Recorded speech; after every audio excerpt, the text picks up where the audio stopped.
for years. So there are those who have their pockets. That perhaps explains it. But in general, are you surprised 16 versus 3, or does it go according to your pattern? No, I think it's fair enough. I don't think it would have gone up any further, 16 and 3, because Congress is also very strong in coastal Karnataka, and in fact they dominated for a long time before BJP really came on on the scene. Before that, it was always Congress, and Congress remains a strong party in the coastal Karnataka, and they have fought this whole business of communal this thing in Karnataka coastal area. The whole business of communal divide you see only in coastal Karnataka, not in North Karnataka or South Karnataka or West Karnataka, anywhere. Okay. We want to go across to a special guest. Mohan Vishwa joins us.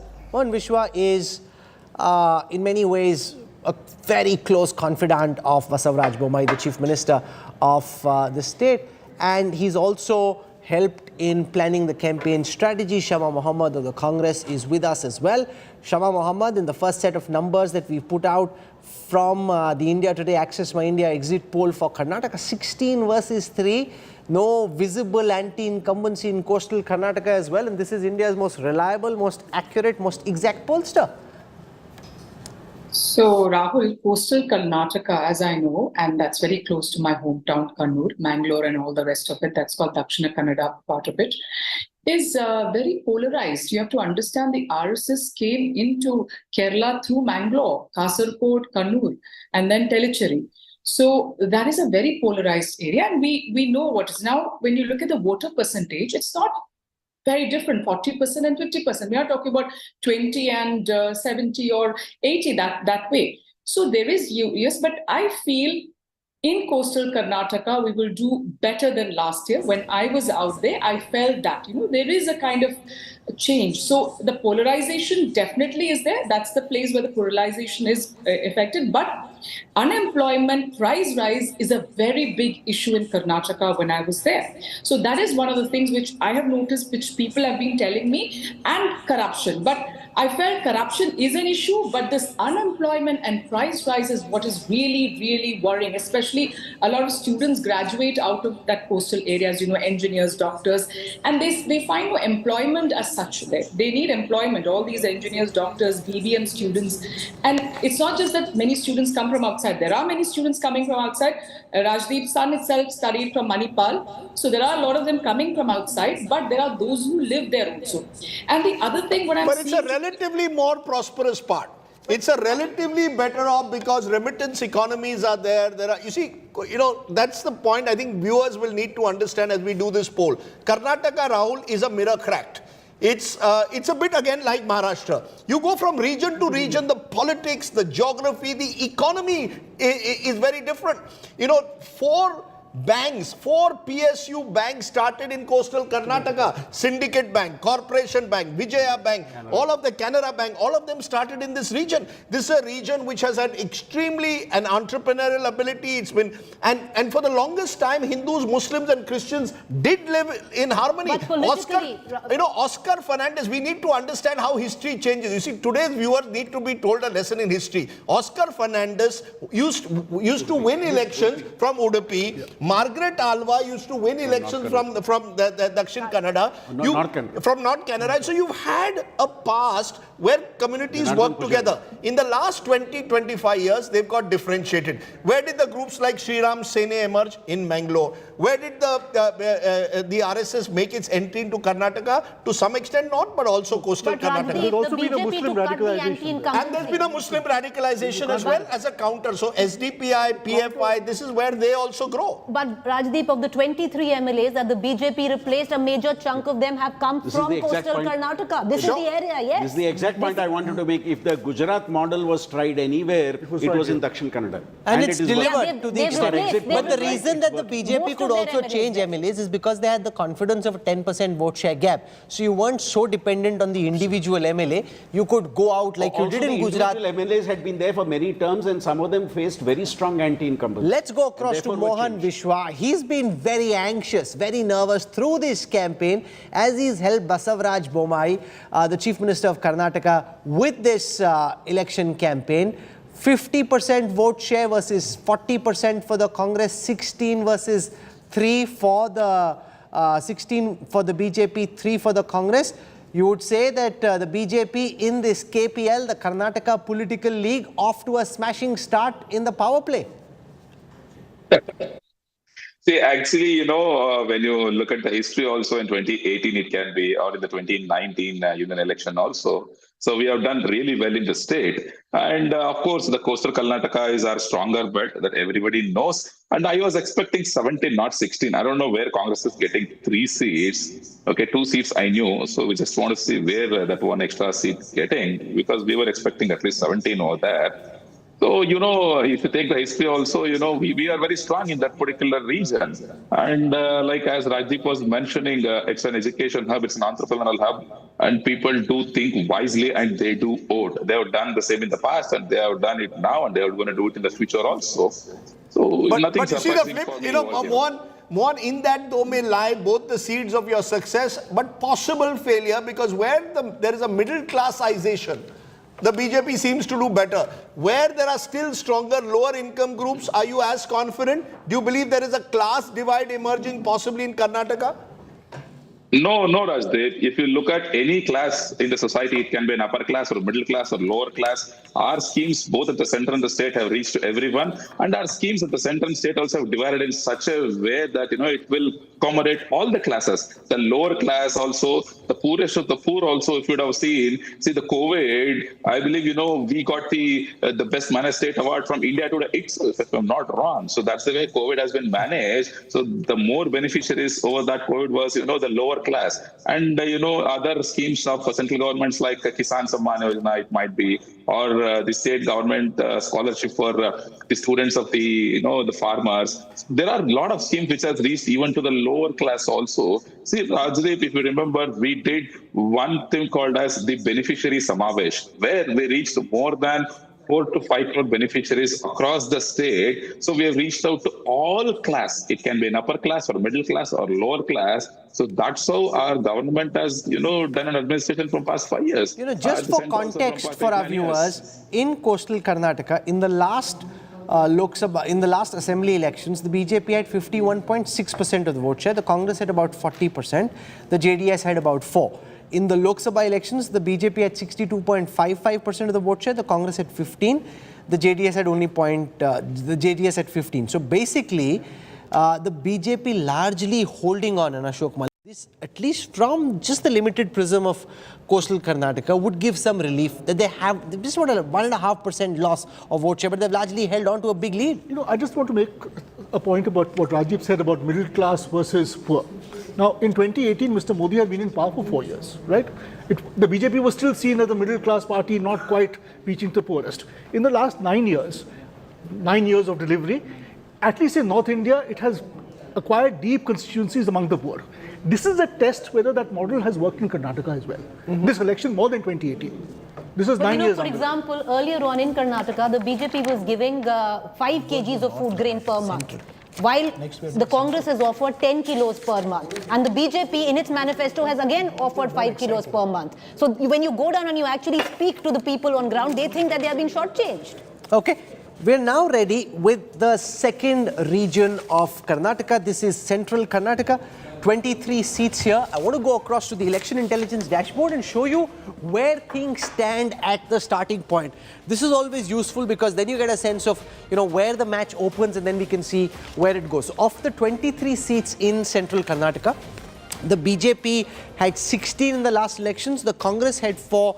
The JDS had 3. This is Central Karnataka, Devangiri, Shimoga, Chikmagalur. What I want to do now is walk across and show you what Central Karnataka looks like. This is the second smallest region. So 19 in coastal, 23 over here. Coming up on your screen now, the second region of Karnataka that we are tracking here. It seems that the ball is swinging slightly in the other direction. The Congress has a 2-seat lead over the Bharatiya Janata Party in Central Karnataka. The Congress's vote share standing at 41, the BJP at 35, a 6% gap in vote share, converting into a 2-seat lead. So while the BJP was up 16 versus 3 in coastal Karnataka, Rajdeep, the Congress now pulling it back with a slender lead of 2 seats, but a 6% gap in vote share in a region which the BJP had dominated in the last elections. Right? This is huge because this is, remember, the area of it's Yediyurappa country. Yes. This is Shimoga, this is Davangere, this is Chikmagalur, this is not Tumkur, Chitradurga, Chikmagalur, Shimoga, and Davangere. This is an area where the BJP has been able to build a strong constituency. And the significant factor, I said we keep focusing on Lingayat Vokaligas, the scheduled caste Dalit population. Central Karnataka has a much higher average of Dalit population than the rest. The Muslim and tribal population here also is higher in 2 of the 4 districts compared to the state average. So you are now finding the possibility of the rainbow coalition that we spoke about of Muslims, Dalits, STs. Traditional Congress voters, but particularly Dalits who had moved to the BJP, STs who had moved to the BJP, wooed by the BJP through reservations, are possibly coming back to the Congress fold because income-wise, they might be hurting much more than the more prosperous coastal Karnataka. If I could add a point to what you are saying. Yes, go ahead. This is also the region where Janardhan Reddy has floated his own party. Yeah, and this is where he is exercising. No, sir. We are using just to correct you, we are using that as Hyderabad-Karnataka. It's coming in Kalyan-Karnataka. So we are not. He has floated and has got candidates here, but his stronghold is in Bellary. Right, the fact is, I think we've got to come now to terms with, and keep maintaining. You will see the Dalit vote play out in this election. It is the story of Karnataka this time, Rahul. You will see it. We keep underestimating. It is a 17% Dalit vote. This SC left, SC right division could be melting away in poorer parts of Karnataka. But please go ahead, sir. Yeah, what I was saying is also this is a region where... It's thrown up 5 chief ministers. Now, you have a Lingayat presence here. Strong you also have a very strong OBC, as you That's said. right. Besides Dalits and tribals, you have a strong OBC presence here. So that rainbow coalition we are talking about is seeing its impact in Central Karnataka if our exit poll were to be correct. But I met a farmer. I'll give you a simple reason, and you can buy coffee crop damage due to rains. Many of the coffee growers had lost their incomes compared to previous years, and the workers had lost their jobs. Now, these are very localized issues. When you hyper-localize this Karnataka election, that issue in Chikmagalur of those coffee growers who've lost their employment becomes an important issue. Please go ahead. Rajdeep, I traveled extensively through this region, and we talked about, right in the beginning, I said I'd like to see where the left and the right Dalits go, even the Lingayat population in this region, Rajdeep, because when you spoke with them, you're talking about these new rainbow coalitions, but I actually believe it's the class which is trumping caste here. You go to the affluent are clearly behind the BJP. You come down and you go into the, the villages in the rural belt, even though for me language was an issue, but with whatever I could get, it was very clear that, the left Dalit villages were clearly gravitating towards the Congress Lingayat belt. The villages in the Lingayat belt, you saw a huge, distinction between the affluent, where the mutts were different, but the villages spoke in a different language. And it was class, not a rainbow coalition of sort. So this is, I think the BJP has good news from coastal Karnataka. This is the first bit of disappointing news. R.K. Upadhyay. But they're still in the fight. Very much so. If you look at the numbers, very much in the fight. But the BJP, to get a majority, needs to start winning in its bastions. Central Karnataka has become a fortress for the BJP. As I said, it's Yediyurappa country. It's thrown up other chief ministers in the past 5. It's a beautiful part of the world. Chikmagalur is gorgeous. The Malnad belt is beautiful. The Jog Falls come near Shimoga. I'm just trying to give images to our viewers of this beautiful part of the country. And Agumbe, where the highest rainfall, the home of the king cobra. This is beautiful country, but Mr. Upadhyay? Yediyurappa land and Ishwarappa land That's also. right. It's Ishwarappa land also. So not just Yediyurappa, but Ishwarappa also. We presume, of course, the BJP will hold on in places like where Vijayendra is contesting in Shimoga. But are you surprised with these numbers, Mr. Upadhyay? Also elected a former Prime Minister in 78. I think yes, because see, the Congress has made a huge gain here. From 4 seats they've gone up to 12, which means 8 seats they've gained. I think what it can explain is Yediyurappa being sidelined. Yediyurappa being insulted. I mean, these were stalwarts from Shivamoga region. So Yediyurappa has, really built up BJP in Karnataka, and for the last 30 years, he was the one who was leading the campaign. And the fact that he was removed in the middle of his tenure, and also very unceremoniously, also could have played on the minds of the people. And in this election, he was just a shadow. I mean, he was just following the leaders, and hardly was seen in all the public meetings. And Prime Minister in many places did not even take him along. So even before that, one could see that Bombay was also not very, very cordial, in the sense that he was not taking him along in many of the campaigns, and the central leadership had to intervene and tell him that you cannot ignore Mr. Yediyurappa, because he's one of our tallest leaders from Karnataka, and that is why some kind of a patch-up was done. But probably that has not worked to the level that the people of Shivamoga and this region have expected. Let's look, Rajdeep, at how votes have moved in Central Karnataka. In 2018, the BJP had 40% of the vote share here. That's now come down to 35. In the 2019 Lok Sabha elections, the BJP had 54% of the vote share in Central Karnataka. The Congress in the last assembly elections had 33% of the vote share. That now potentially goes up to 41. That's an 8% vote share jump for the Congress party in Central Karnataka. This is where the BJP's campaign, Ashok, starts looking a bit wobbly, because this is what you think the BJP would dominate. Lok Sabha election, they swept this region with huge margins of victory. So in that sense, if you see it, there is a little decline, a significant decline of the BJP. No, if this trend holds, it's worrying for the BJP. Now, people were hoping that Central Karnataka would see the BJP hold on to its strength, and that the exit poll does not seem to suggest has happened. The fact is, in Karnataka, we are seeing early trends, but the broad picture that we are seeing is where the BJP has a 10-12% gap, as they have in most coastal Karnataka, they are holding on to it. Where the gap is narrowing, naturally, if there is a swing away from the BJP because of anti-incumbency, the contests are becoming tighter. Central Karnataka, the contests are tighter traditionally than they are in... And remember, there is a third... JDS has some pockets here, where the JDS has given tickets to those who didn't get a ticket from the Congress and the BJP. The JDS's vote share, according to our post-poll study, comes down from 21 in the last assembly elections to 17 now. So a 4% fall in the JDS's vote share. And this is the point that Ashok was making earlier.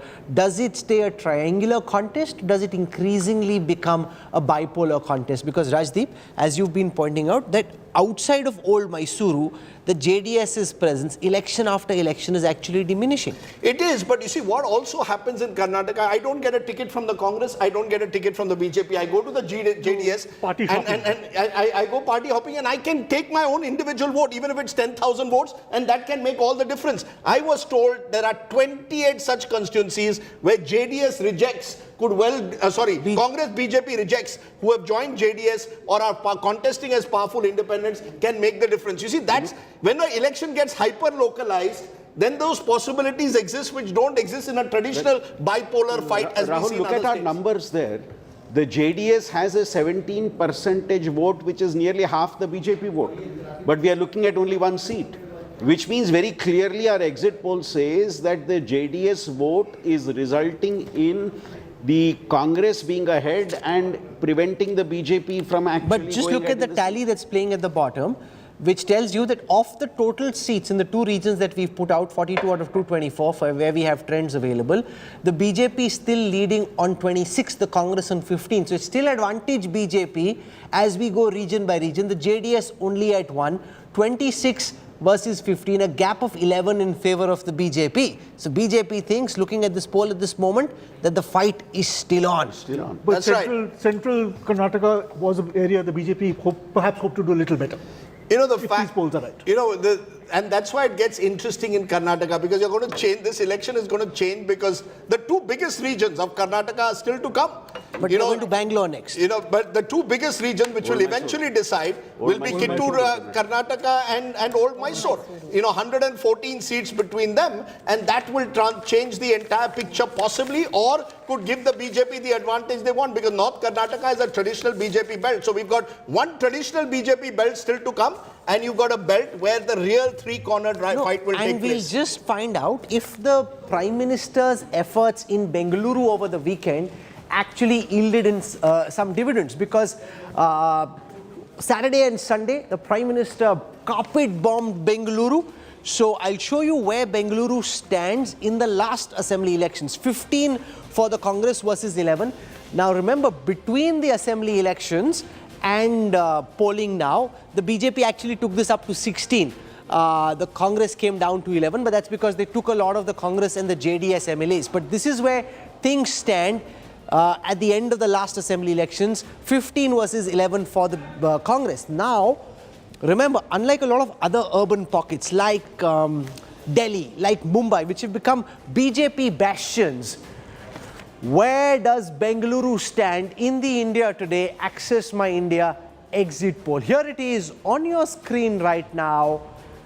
44% of the votes for the Congress, 38% for the Bharatiya Janata Party, 17 seats in Bengaluru for the Congress Party, 10 for the BJP, the JDS only at 1, a 7-seat gap for the Congress in Bengaluru, and a 6% vote share differential. And this, Rajdeep, after all the effort the Prime Minister made after the carpet bombardment of Bengaluru. Let me be fair.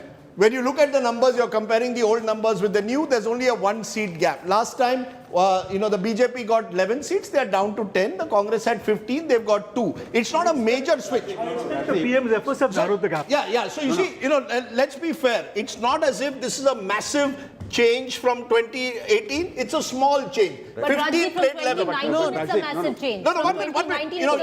Let me finish the point. Okay, it was 15-11 last time. It's 17-10 this time. So it's a small difference. But can I differentiate? But Rajdeep, they look at the BJP thinks they're at 16. You're thinking they're at 11 because that's what happened in the last elections. But they've poached MLAs. All those who moved from the Janata Dal to the BJP and Congress to the BJP were given tickets. And I suspect when you talk about 10 seats here, they are the ones who are actually doing well, because they were individuals who had strong presence in those seats. You're saying those who moved from Congress to the BJP and were given tickets? And Janata Dal to the BJP. Okay. And who were ministers in this government. The likes of Mr. Sudhakar and others. All of them. And Sudhakar is in Kolar. Yeah. But here you had others who were there. And I will not be surprised if the 10 seats we are talking about are seats of those MLAs. Yeah, but so I think the worry point is the traditional seats which the BJP had in this region, they may actually be slipping in those seats. Partly again because of anti-incumbency, you have not changed candidates for several elections. But let's take the point that Preeti made, because Bengaluru was a city which the BJP dominated in 2019 Lok Sabha. If you look at the margins, also huge margins. But traditionally, it's weakest. I'm just trying to. The point that I was making was in 2019, after the defection of MLAs, the chessboard looks very different because it added 5 MLAs from the Congress that defected. So practically, if you look at it, the BJP has lost 5 extra, not just 1. No, sure. But the point is that in Lok Sabha, the BJP swept Bengaluru city. Yes. They won all the seats of Bangalore. They won South, they won Central, they won North. Even last time. That's right. So therefore, you've got a classic example of what we are saying is the Kannadiga mindset. The same Kannadiga, who remember has not had a BBMP, the municipal corporation elections for 3 years. Despite a court order. The fact is that you've got a very different voter voting in state elections and general elections. General elections from 2014 and 19, the likes of Nandan Nilekani lost to an Anant Kumar by a huge margin in the Lok Sabha. Come down to the Vidhan Sabha and it becomes a tighter contest. In fact, a contest where the Congress has the advantage. So I think the more elections get localized, the more they get hyper-localized, then even if the Prime Minister carries out a road show, people will say, but who's going to solve my pothole problem? Who's going to... The anger that I have against my local corporators, I think, is being taken out at times on the MLAs. Because there's no local corporation.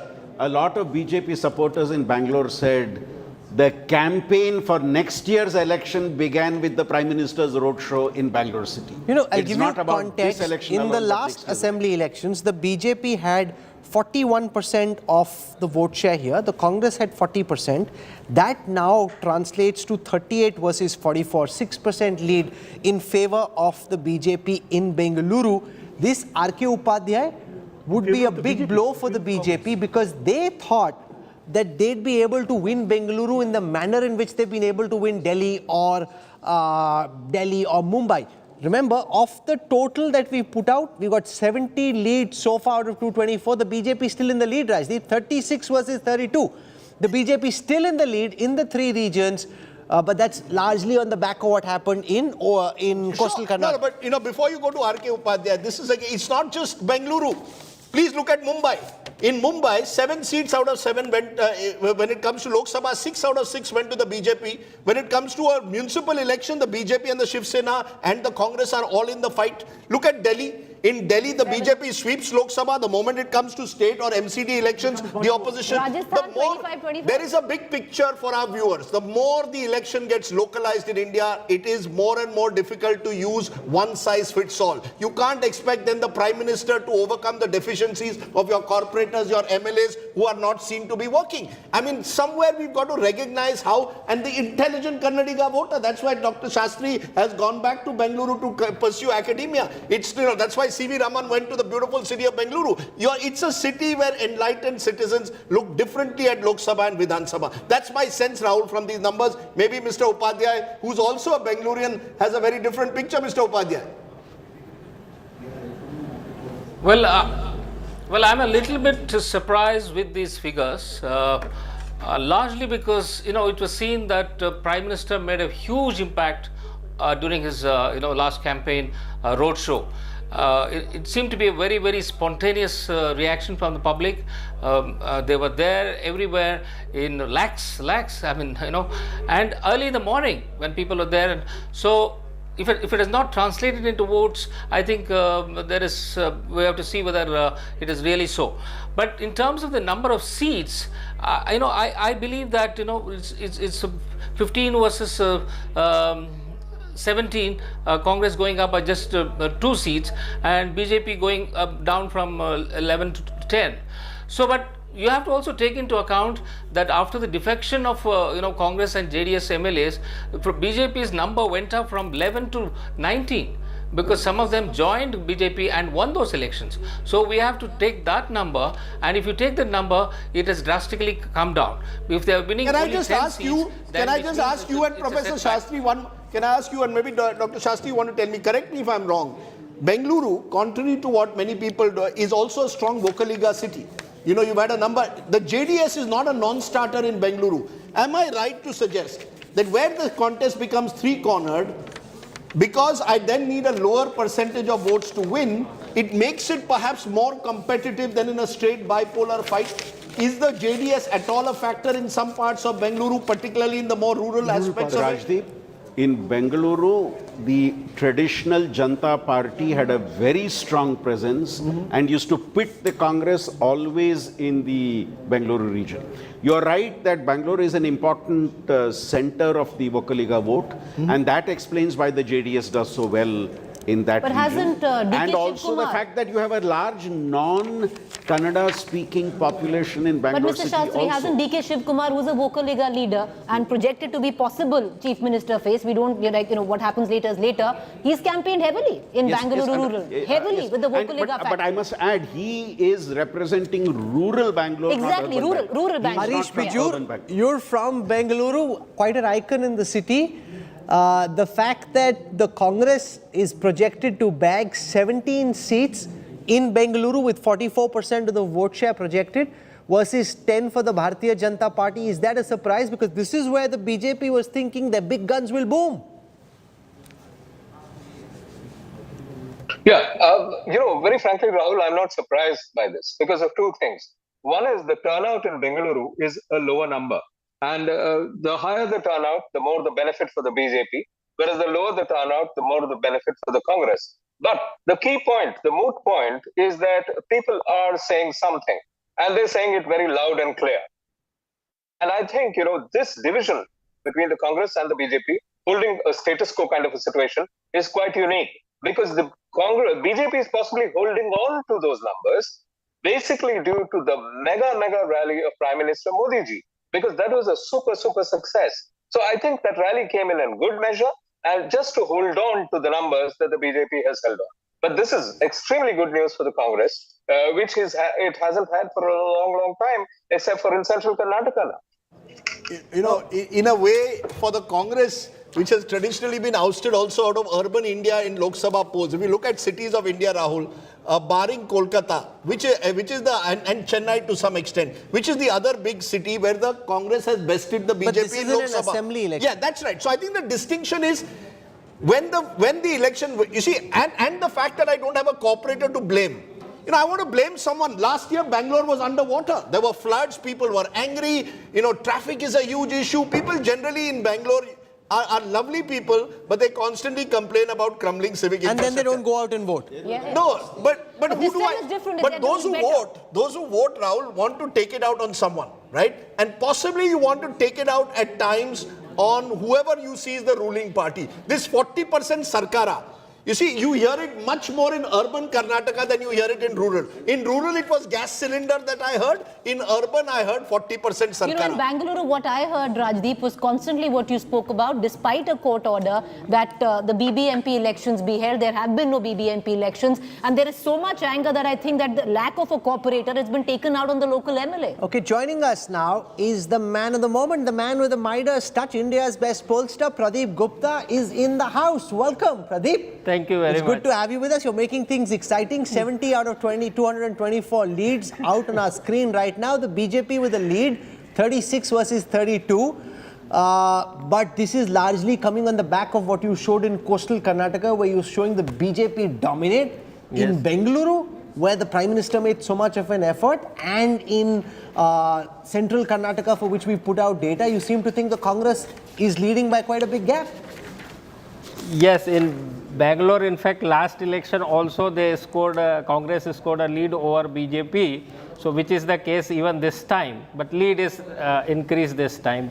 In coastal Karnataka, where, let me tell you, coastal Karnataka is the only region, the smallest region of Karnataka, where the caste equation and the behavior of the people is by and large like any other Hindi-speaking state, northern state. Why is that? Because in Karnataka, the major caste is Lingayat, Vokaliga and Kurba, and all these three differentiator caste, or the major caste in Karnataka, has insignificant number in coastal Karnataka, less than 5%. So what is the reality is the same ST, SC, OBC, Muslim.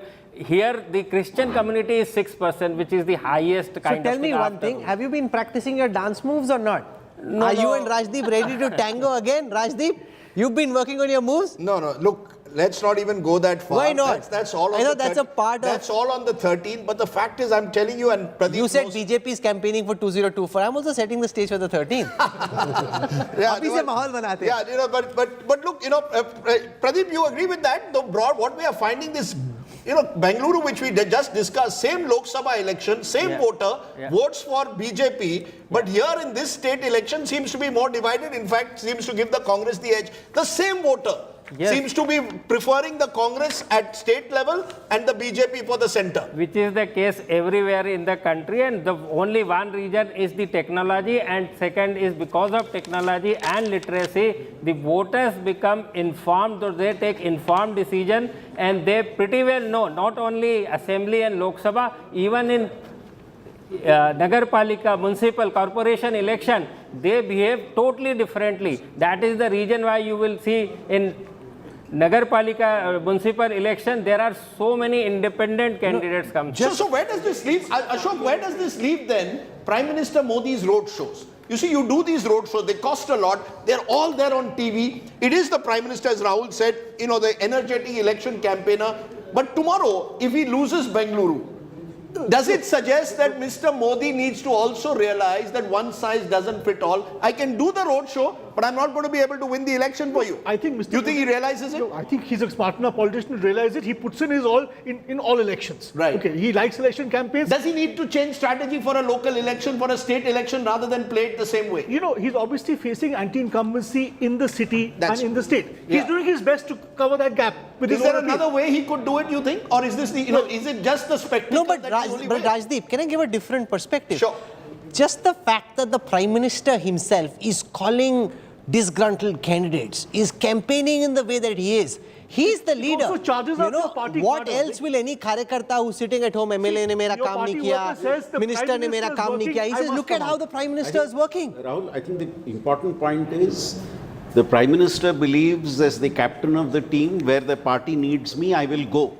And he has been doing that. He leads but from I the front. also believe that He may lose, he may win, but he leads from the front. And what I still go back to my point that this Bangalore road show was the end of the Karnataka campaign, but the beginning of the Lok Sabha campaign for No, Karnataka. I agree, but does the captain need to be as good as his team? You see, a captain is also only as good as his team. I'm the captain, as you're saying. I go into every election with the same enthusiasm, whether it's Gujarat, whether it's Maharashtra, whether it's Karnataka. But if my team is not good enough on the ground, if my MLAs are not delivering, my corporators are not delivering, what does the captain eventually do? I'm just saying this because there's a sense the Modi hai to mumkin hai, aayega to Modi hi. He can do a Rinku You Singh. see, everybody believes that aayega to Modi hi. I've been hearing in the last 5 days people from Bengaluru, oh, look at the crowds, Modi ne election turn kiya hai. We are hearing it from Mr. Upadhyay also. But if these numbers hold, you have to put some limits to Mr. Modi's ability Only in to a win you an local election. but in a local context. It's a state election, Rahul. Sure, of course. So what does it show? No, but as Ashok said, you play with the cards you've got. Absolutely, agree. One sec. In Bengaluru, from 11, the BJP is falling to 10. Right. As of now. Now, as of now, if these numbers No, are but the base is which means 16. The base is where you ended up, not where you started. Which means that in a strongly anti-incumbency mood, they would probably have lost more. But they have lost more, no? Because those MLAs that No, but this defected is to correct. the BJP won on a BJP Now remember, ticket in as the- But you're 2019. saying Mr. Modi They've has lost saved 5. them from an utter rout. What could have been a rout? If these numbers hold, he's probably close Yeah, to that. that's probably a fair way to look at it. Like, look at percentage, Rahul. The BJP, as per Pradeep's poll, got 41% in Bengaluru last time. It's down to 38, 3%. You could argue that if Mr. Modi had not done what he'd done, they'd gone down by 6%. No, so I'll quantify that. Once we put out the big numbers, we'll quantify the exact impact the Modi campaign had. So how many people said they voted the way they did because of the Prime Minister's own presence? So we have a very specific number on that, and that you should look out for post 8 p.m. What I want to do now is go to We've got Hyderabad-Karnataka, Kalyan-Karnataka. This is the most impoverished part of the state, the big regional disparity that Rajdeep was speaking about earlier. And in Hyderabad-Karnataka, okay, let me do this first. Let me show you where Hyderabad-Karnataka starts out from. So you have a sense of the starting point, and then we'll show you the actual numbers. In 2018, there are 40 seats in Hyderabad-Karnataka. The Congress had 21, the BJP 15. And when we were speaking to senior BJP leaders, they said, yahi pe reh gaye, there's a 6-seat gap. And remember, if you see the screen at the bottom, the BJP has a 4-seat lead at this moment, 36 versus 32. And these 40 seats of Karnataka, will the BJP be able to win ground back from the Congress, or will they cede more ground? Let's go across now and show you for the first time on your screen right now the numbers from Hyderabad, Karnataka, the most impoverished part of the state, the poorer part of the state. Here, the Congress has a massive 11% gap over the BJP in vote share, which gives it a sweep, 32 versus 7, 32 leads for the Congress in Hyderabad, Karnataka, which is also called Kalyan, Karnataka, because this is the area jahan ka Kalyan hona hai. 32 seats for the Congress, 7 for the Bharatiya Janata Party, and 11% gap in seat share. The Congress spokespeople from the AICC headquarters will be getting their laddus and running towards Pradeep Gupta and saying, "Aapke muh mein ghee shakkar." If these numbers are wrong, if they are right, if they are wrong though, Pradeep, the BJP will have it sword out for you, because with these numbers going up on the screen, Rajdeep, the tally at the bottom will start to change.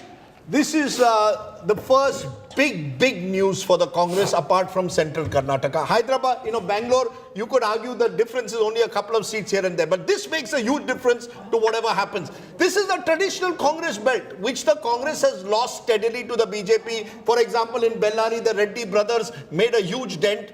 When Sonia Gandhi wanted to make her political entry, where did she go? Bellary. Earlier we saw Chikmagalur. When Indira Gandhi wanted to go into politics, where did she go? Chikmagalur. These were traditional Congress belts where the BJP had made huge inroads. Now we are seeing a return possibly to the Congress's bastion. Mallikarjun Kharge comes from here, Gulbarga, an area dominated, again I repeat, large SC Muslim OBC population.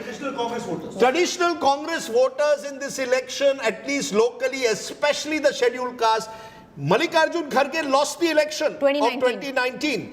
Now, in those very areas, it appears we could be heading for a Congress I sweep. spent a day Yes, at please go ahead. Mallikarjun Kharge and his entire team campaigning on, in this area.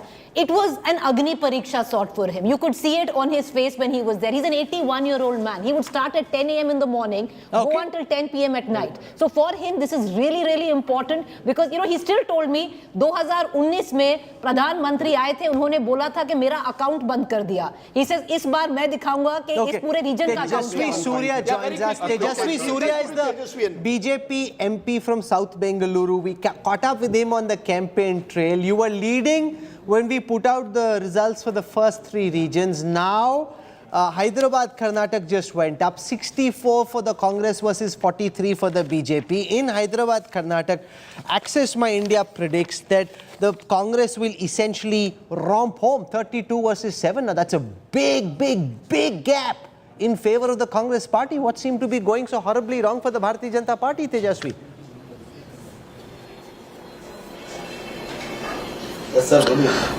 Good evening, Rahul. I have just been hearing the exit poll numbers that you have been predicting, and I can only say this, that I have been on the ground all day today during the campaign. I have been collecting reports from our Karyakartas all across the state, and I have also campaigned extensively at least of 50-60 constituencies across Karnataka the last 3-4 weeks, and I can tell you that these numbers couldn't have been much wrong, couldn't be more wrong than what they are today. Rahul, I can only say this, please wait till the 13th of May. The voter is going to speak out. I was traveling all across Bengaluru today, and people were telling that the kind of voter turnout that they are seeing, especially in urban pockets, is something that is reminiscent of the Lok Sabha elections. So whenever such big turnout happens in urban areas, whether it is Bengaluru, Mysuru, Mangaluru, Hubli, Dharwad, all of these places, then it is a sure shot victory for the BJP. So I wouldn't want to give too much credence to these numbers, and I would want to keep my, I would want to stand by my numbers, which I had spoken to you about when you were here in Bangalore. I still say that the BJP will form a majority government in Karnataka. But a high turnout, Tejasvi, can also mean anti-incumbency. We are seeing high turnouts in places of Hyderabad, Karnataka, much higher than Bengaluru. So, there is a possibility. Remember also Mallikarjun Kharge is from the area, he's Congress president. Rajdeep, to be... Yes. No, Rajdeep, to be very fair, I have not got reports from Hyderabad, Karnataka, because I have just come back from visiting the booths in my constituency. So I would want to reserve my comments on that. I wouldn't want to preposterously say something where I do not have adequate numbers. Pradeep Gupta is predicting that 17 seats will come to the Congress versus 10. That's exactly what I'm telling you. It's something that is shocking and something that is unbelievable. And today I was in constituencies where BJP does not have an MLA, where we are fighting these seats to win. In all of these seats that I have been traveling all through today, all our booth workers are telling me that we have recorded great voter turnouts in those booths which are traditionally in support of the BJP. So, for example, a particular booth which is a BJP stronghold, we have registered more votes than compared to Lok Sabha 2019. And that's a trend that I have seen at least in 6 constituencies that I have travelled and collected reports all through the day in Bengaluru. Where is Tejasvi doing his polling? Where are you doing your polling? I can Which tell you Jupiter have you been to? No. Rajdeep, particularly in case of Bangalore, where the cosmopolitan city we call it, the last time BJP secured 11 seat, this time they seems to have 10. So not much of a difference in that sense. And JDS, last time they won 2, this time 1. So these 2 seats are adding up to Congress tally. It is as simple as No, but that. that's not the right way of looking at it. You have to look at the fact that the BJP starts at 16 because by the end of it, through the JDS and the Congress, they were able to get 16 MLAs. Don't look at where they ended up. Look at where they started. Rahul, I don't agree with that. No, I Arey, don't agree. aapne MLA le liya, so you will do well. I'll tell you why. Your starting point is 16, not 11. No, you're right. If you look at the defections, you're right, Rahul, that if you look at the overall number of what the assembly was before the elections were declared. But remember, it's a bypoll. All of these people got elected in a bypoll. These got elected on Congress tickets. They went and joined the BJP. They got elected on a BJP tickets. Defectors in bypolls also usually win. Bypolls cannot be used to measure an election. I am looking at apple to apple. Apple to apple is what? 2018 versus 2023. 2018, the gap is only 1. I don't think Bangalore is a big setback at the moment. I'm trying to give my friend Tejasvi something to hold on to so that he will give me again some nice coffee, Bengaluru coffee that he gave me last time. It's not so bad. The real bad news is coming from Hyderabad-Karnataka and Central Karnataka. Bangalore, even at its best, they could have got 2 seats more, 3 seats more. I don't think the BJP should worry too much about it. I want to go across to Aishwarya Mahadev, who's listening very silently. I wonder if she's carried a box of Mysore Pak with her. She says, okay, bol lo, Tejasvi. 64 versus 43. Aishwarya, are you jumping with excitement in terms of the Congress in the lead after 4 regions have been polled in this India Today Access My India exit poll? Good evening, Rahul. I think it's been very evident through all the surveys across and on the voices on the ground that very consistently the Congress had an emphatic win. And I really do not envy Tejasvi today because, of course, when it's convenient for the BJP, they constantly say, oh, surveys are extremely accurate, and including your pollsters themselves. But today there seems to be a disagreement. And even Tejasvi's huge pomp about the fact that Prime Minister Modi's turning tides doesn't seem to have come through. But I think it has been a battle on the ground. I voted today in the Old Mysore region, so I'm more excited to see what my region holds for me. But I think these numbers will look even better because having toured around the district, there is no phenomena of a silent voter, Rahul and Rajdeep, to be very honest. A lot of elections have seen it, but the emphatic manner in which voters are coming out, it is a very clear contest there, tells me that these numbers are going to look even better as we go forward. So, Tejasvi, you want to respond to this, Bob, which will come up again and again if these exit poll numbers hold on the 13th, about the Prime Minister doing these big campaigns, and despite his phenomenal personal effort, 2 days out in the sun, if the BJP ends up 17 versus 10 with the lead being in the favor of the Congress, the big man won't be happy and the Congress will say, he didn't deliver. Rahul, you can't blame the Prime Minister though, because the state leadership was so hard to try and save in this case, I'd like to say. Tejasvi Surya. Rajdeep, Rahul, I can only say this. Insofar as Bengaluru is concerned, I am very sure, I am very confident that we will be adding to our tally and not losing anything. Please wait till the 13th. I say this after having received a lot of positive reports from Karyakartas sitting in our booths. Most of our Karyakartas, in fact, to be very honest, the last assembly seat that I was in, it was in BTM layout, which is a Congress stronghold. I was talking to Karyakartas of the Congress party who were sitting at the tables in the booths, they were telling that the voter percentage overall has increased in the BTM layout constituency also, and a lot of educated apartment dwelling voters who generally vote only in the Lok Sabha elections, they see are voting and participating. Who they would have voted for is anybody's guess. They generally are voters of the BJP. That has been the case all across the city. That is the kind of reports we have got. Let us not, jump the gun and start celebrating. Let the Congress not jump the gun and start celebrating. Very interesting. Aishwarya has been very nonchalant. I thought Aishwarya would be really pumped up and charged up and excited about this big victory that seems to be coming your way in the regions that have been counted. You're being very calm and classy about this.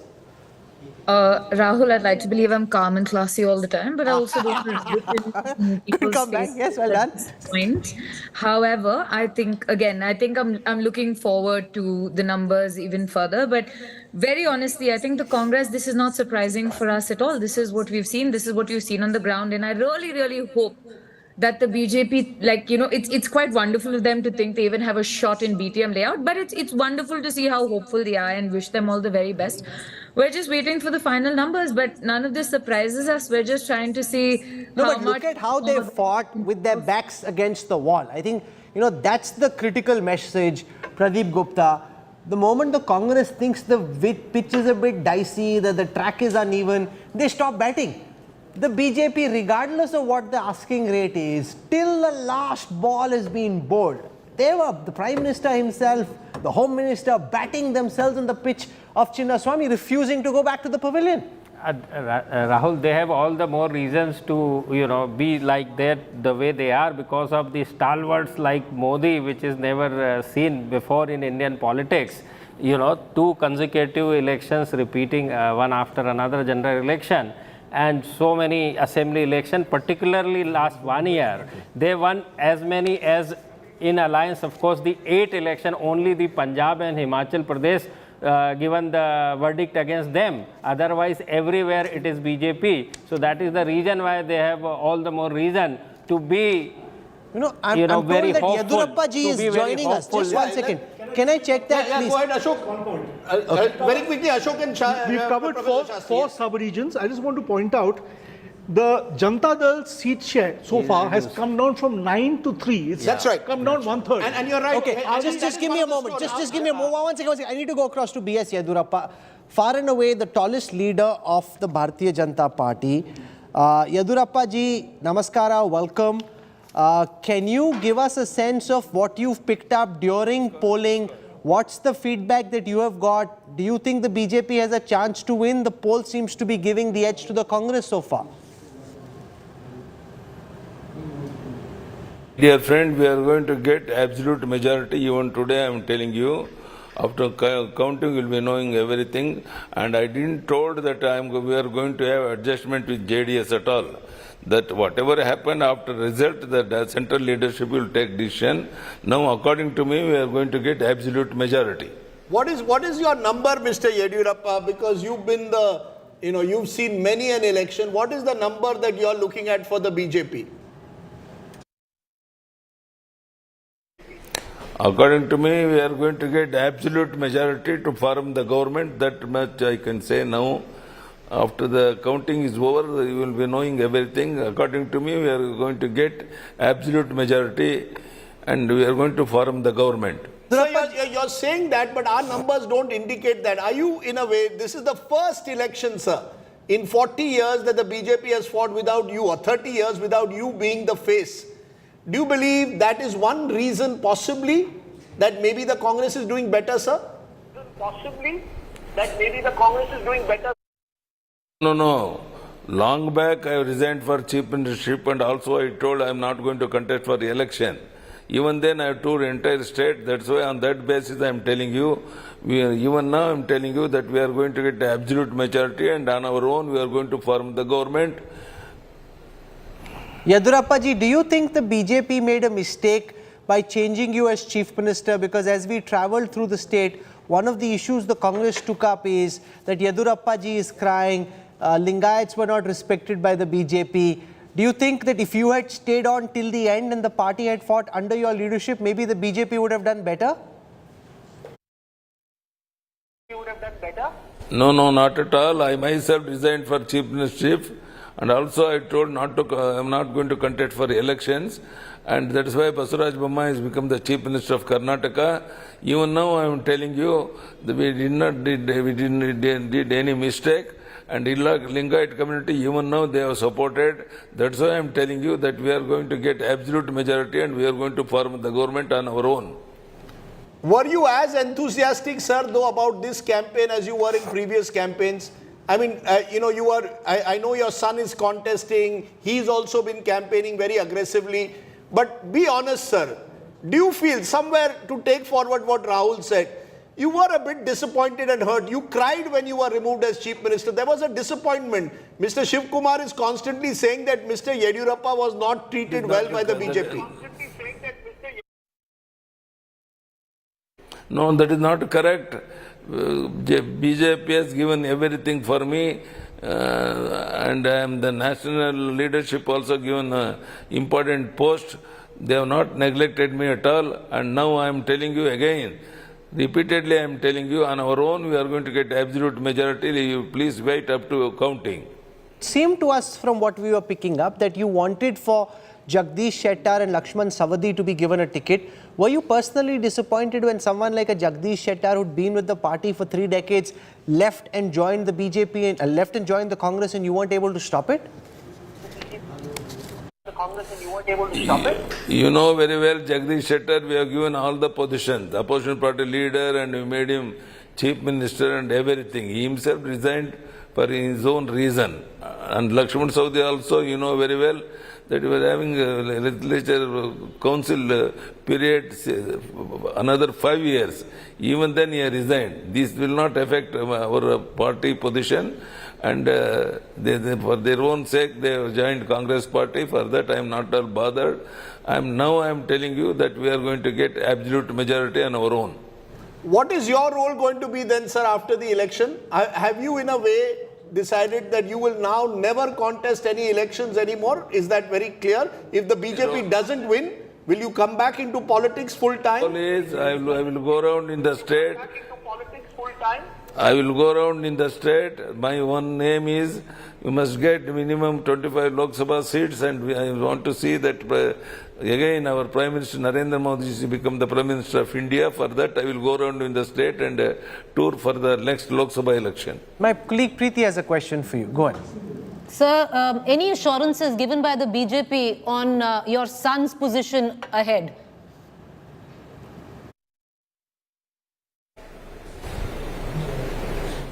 Yes, he has contested and is going to win more than 40 to 50,000 margin. Okay. On his position in Karnataka BJP, sir, any assurances given there?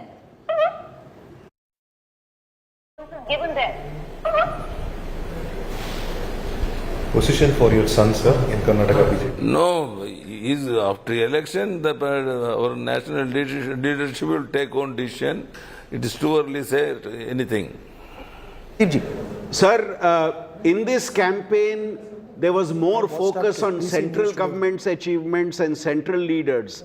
Campaign ali ashtu Karnataka Sarkara adra bagge charche aglilla. There was not much discussion on the Karnataka government's achievements. Do you think that should have been corrected? More focus on Karnataka rather than focus on center? When Modi ji and also Amit Bhai and Nadda ji came in Karnataka of the election campaign, they have told everything what our achievements, Modi ji, my period achievement and also Bommai's period achievement. They have not neglected anything. They have told everything to the people of Karnataka. That's why we are going to get absolute majority. Okay, we'll thank you very much for joining us, Mr. Yediyurappa. It takes a lot of spirit to come out on the day of polling and to bat in the way that you have. Thank you very much. We wish you all the best for the 13th. Thank you, Namaskara. Thank you for joining us, sir. Thank you. Thank you.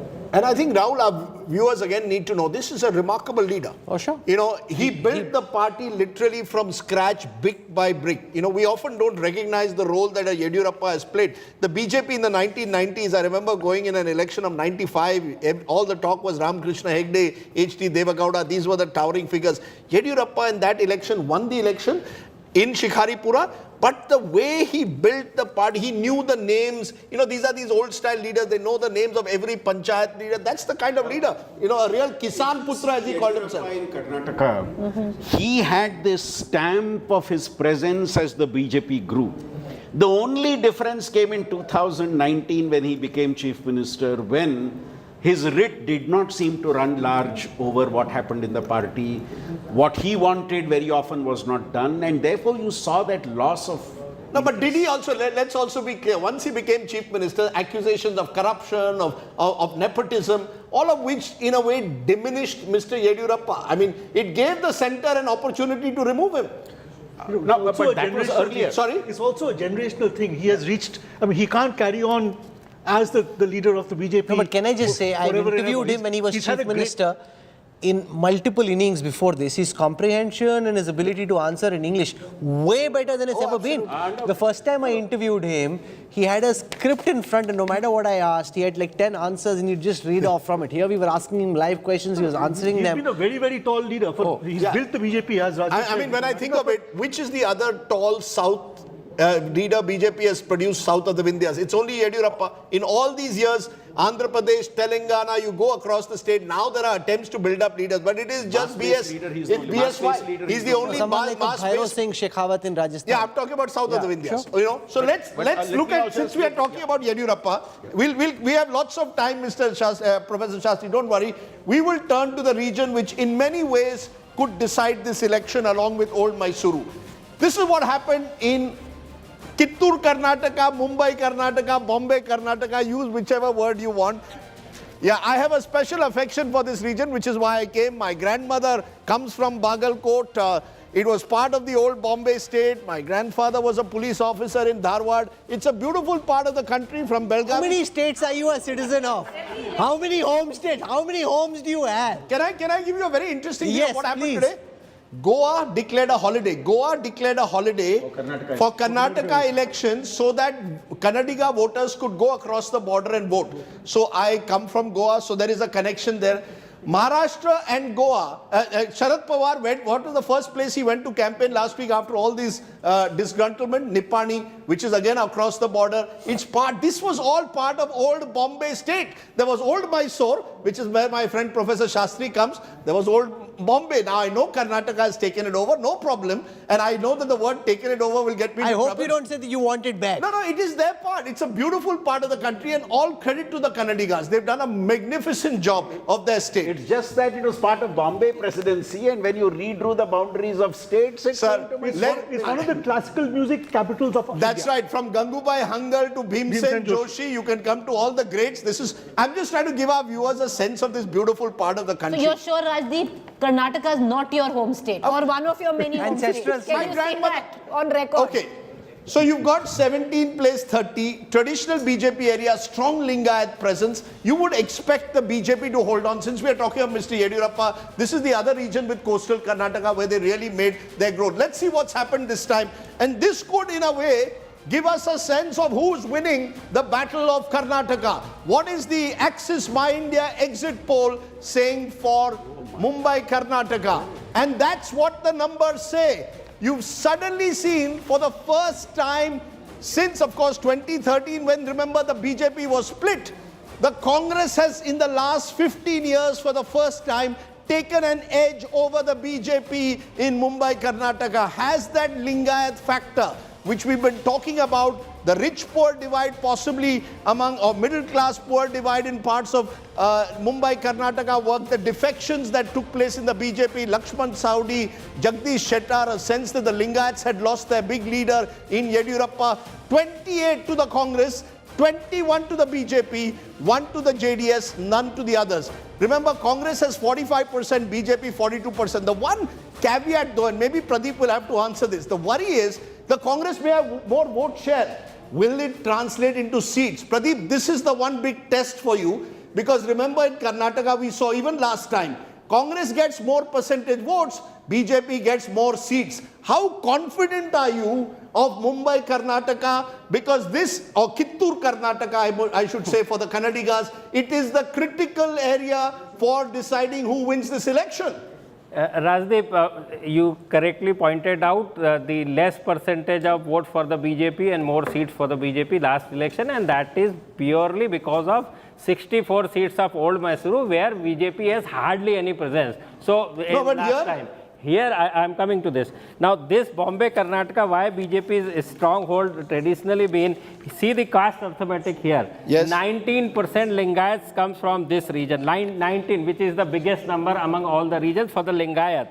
And apart from Lingayat, the OBCs, the Marathas is 8%. Marathas is going to play a big role here. And Marathas are only confined largely to Belgavi and part in and around. My point is the Lingayats, Pradeep, in some parts here are even more than 20%. Consolidation. So are you saying the Lingayats have broken? No, I am not saying this. Lingayats have consolidated and voted same as last time for the BJP. Okay. What is the difference here is the SC votes, then Kurba votes, then your Muslim votes, all these put together is 52% and 48% on the other side. But Pradeep, last time also Kurbas and Muslim voted for the Congress. Are you saying the SCs are making the big difference? Of course, yes. Last time JDS fought in alliance with BSP. So good number of Dalit votes shifted to splitted among Congress and JDS combined. So JDS is collapsing again. Yes, JDS is the reason. We want to go across to CN Ashwath Narayan, Minister for Skill Development, Entrepreneurship, Livelihood in Karnataka. One of the key faces of the BJP in the state of Karnataka has been former Deputy Chief Minister in the state, Mr. Ashwath Narayan. We have trends for 160 seats out of 224. The Access My India exit poll done for India today, which is far and away India's most accurate, most reliable exit poll, seems to suggest the Congress leads 92 versus 64.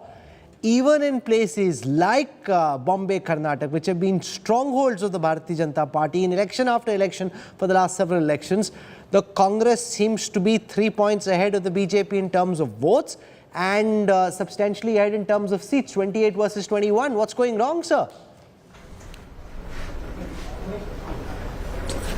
I can make one very clear point, sir. See, this election in the state of Karnataka 2023 is completely unpredictable by any of this exit poll, by any surveys of any of these organizations. Completely, this is unpredictable. And with regard to the election management or the political management, completely our opponents have completely failed. And the most important relevant issues, which is close to the heart of the people, it has not been handled very clearly. They have really hurt the sentiments or the feelings or the emotions of the people of the state of Karnataka, particularly by Congress party. So let me tell you very clearly, in Mumbai-Karnataka, definitely I'll tell you whatever might be the survey, the Mumbai-Karnataka, the numbers are definitely going to increase, and we are going to retain the numbers in Malnadu and coastal area.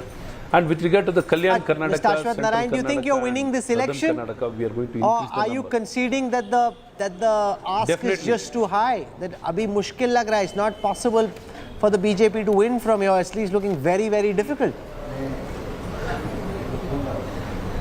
No, sir. I'll tell you one thing. Even the percentage of votes for BJP, it will be more than 40% votes.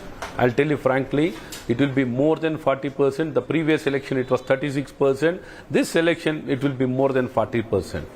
I can tell you with all the confidence, it will be more than 40. Whatever might be predicted by the other exit poll organization or the sepsologists or any organization, the surveys. But I can tell you confidently, this election, Bharatiya Janata Party is going to get more than 40%, and it has expanded for the entire Karnataka. No regions have been left out by Bharatiya Janata Party. So are you saying, Dr. Ashwath Narayan, that this talk that the BJP's best case scenario is a hung assembly, and then you do some kind of a deal with Mr. Kumaraswamy, who incidentally is not doing well? One of the stories which is already emerging is that JDS is down to 4. Of course, the big JDS region of Old Mysore still to come. The fact is that, are you telling me that there is no question in your mind of a hung assembly? You're already not picking up the phone to Mr. Kumaraswamy or HDK? Yeah, definitely.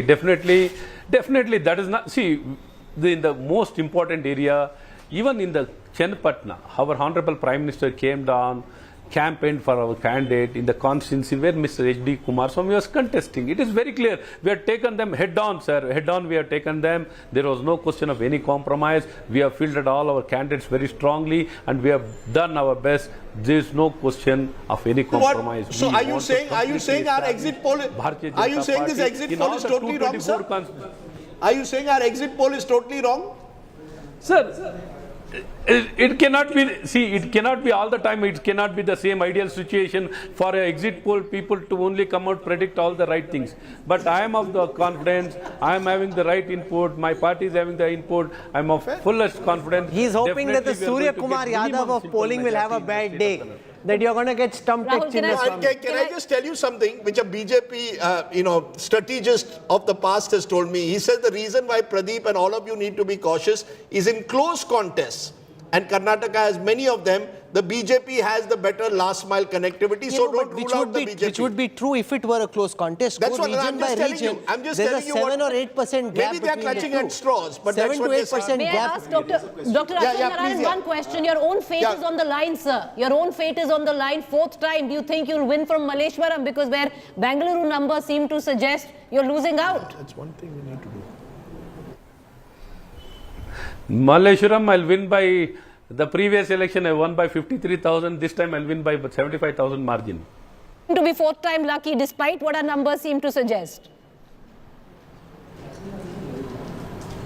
Numbers, definitely in Bangalore, it will be not less than 16 to 7 constituency. That is the minimum what we are winning in Bengaluru city. It will be minimum 17 seats. It can stretch up to 22. You know what I really like about the BJP exit poll strategy is that from Yediyurappa, Ashwath Narayan, all the big guns have actually come out and are speaking. Usually if the exit poll is swinging against them, they may just fade away. And that's a nice thing, but go ahead. Ashwath Narayan sir, Sandeep Shastri here. No, see, I have a elections small are over. question. Sir, elections are... Sir. The double engine Sarkar was a major election campaign for the BJP. Do you think that in the double engine you did not project the state engine enough? It was more of central engine and very little talk about the state engine. Is that something that should have been changed by you?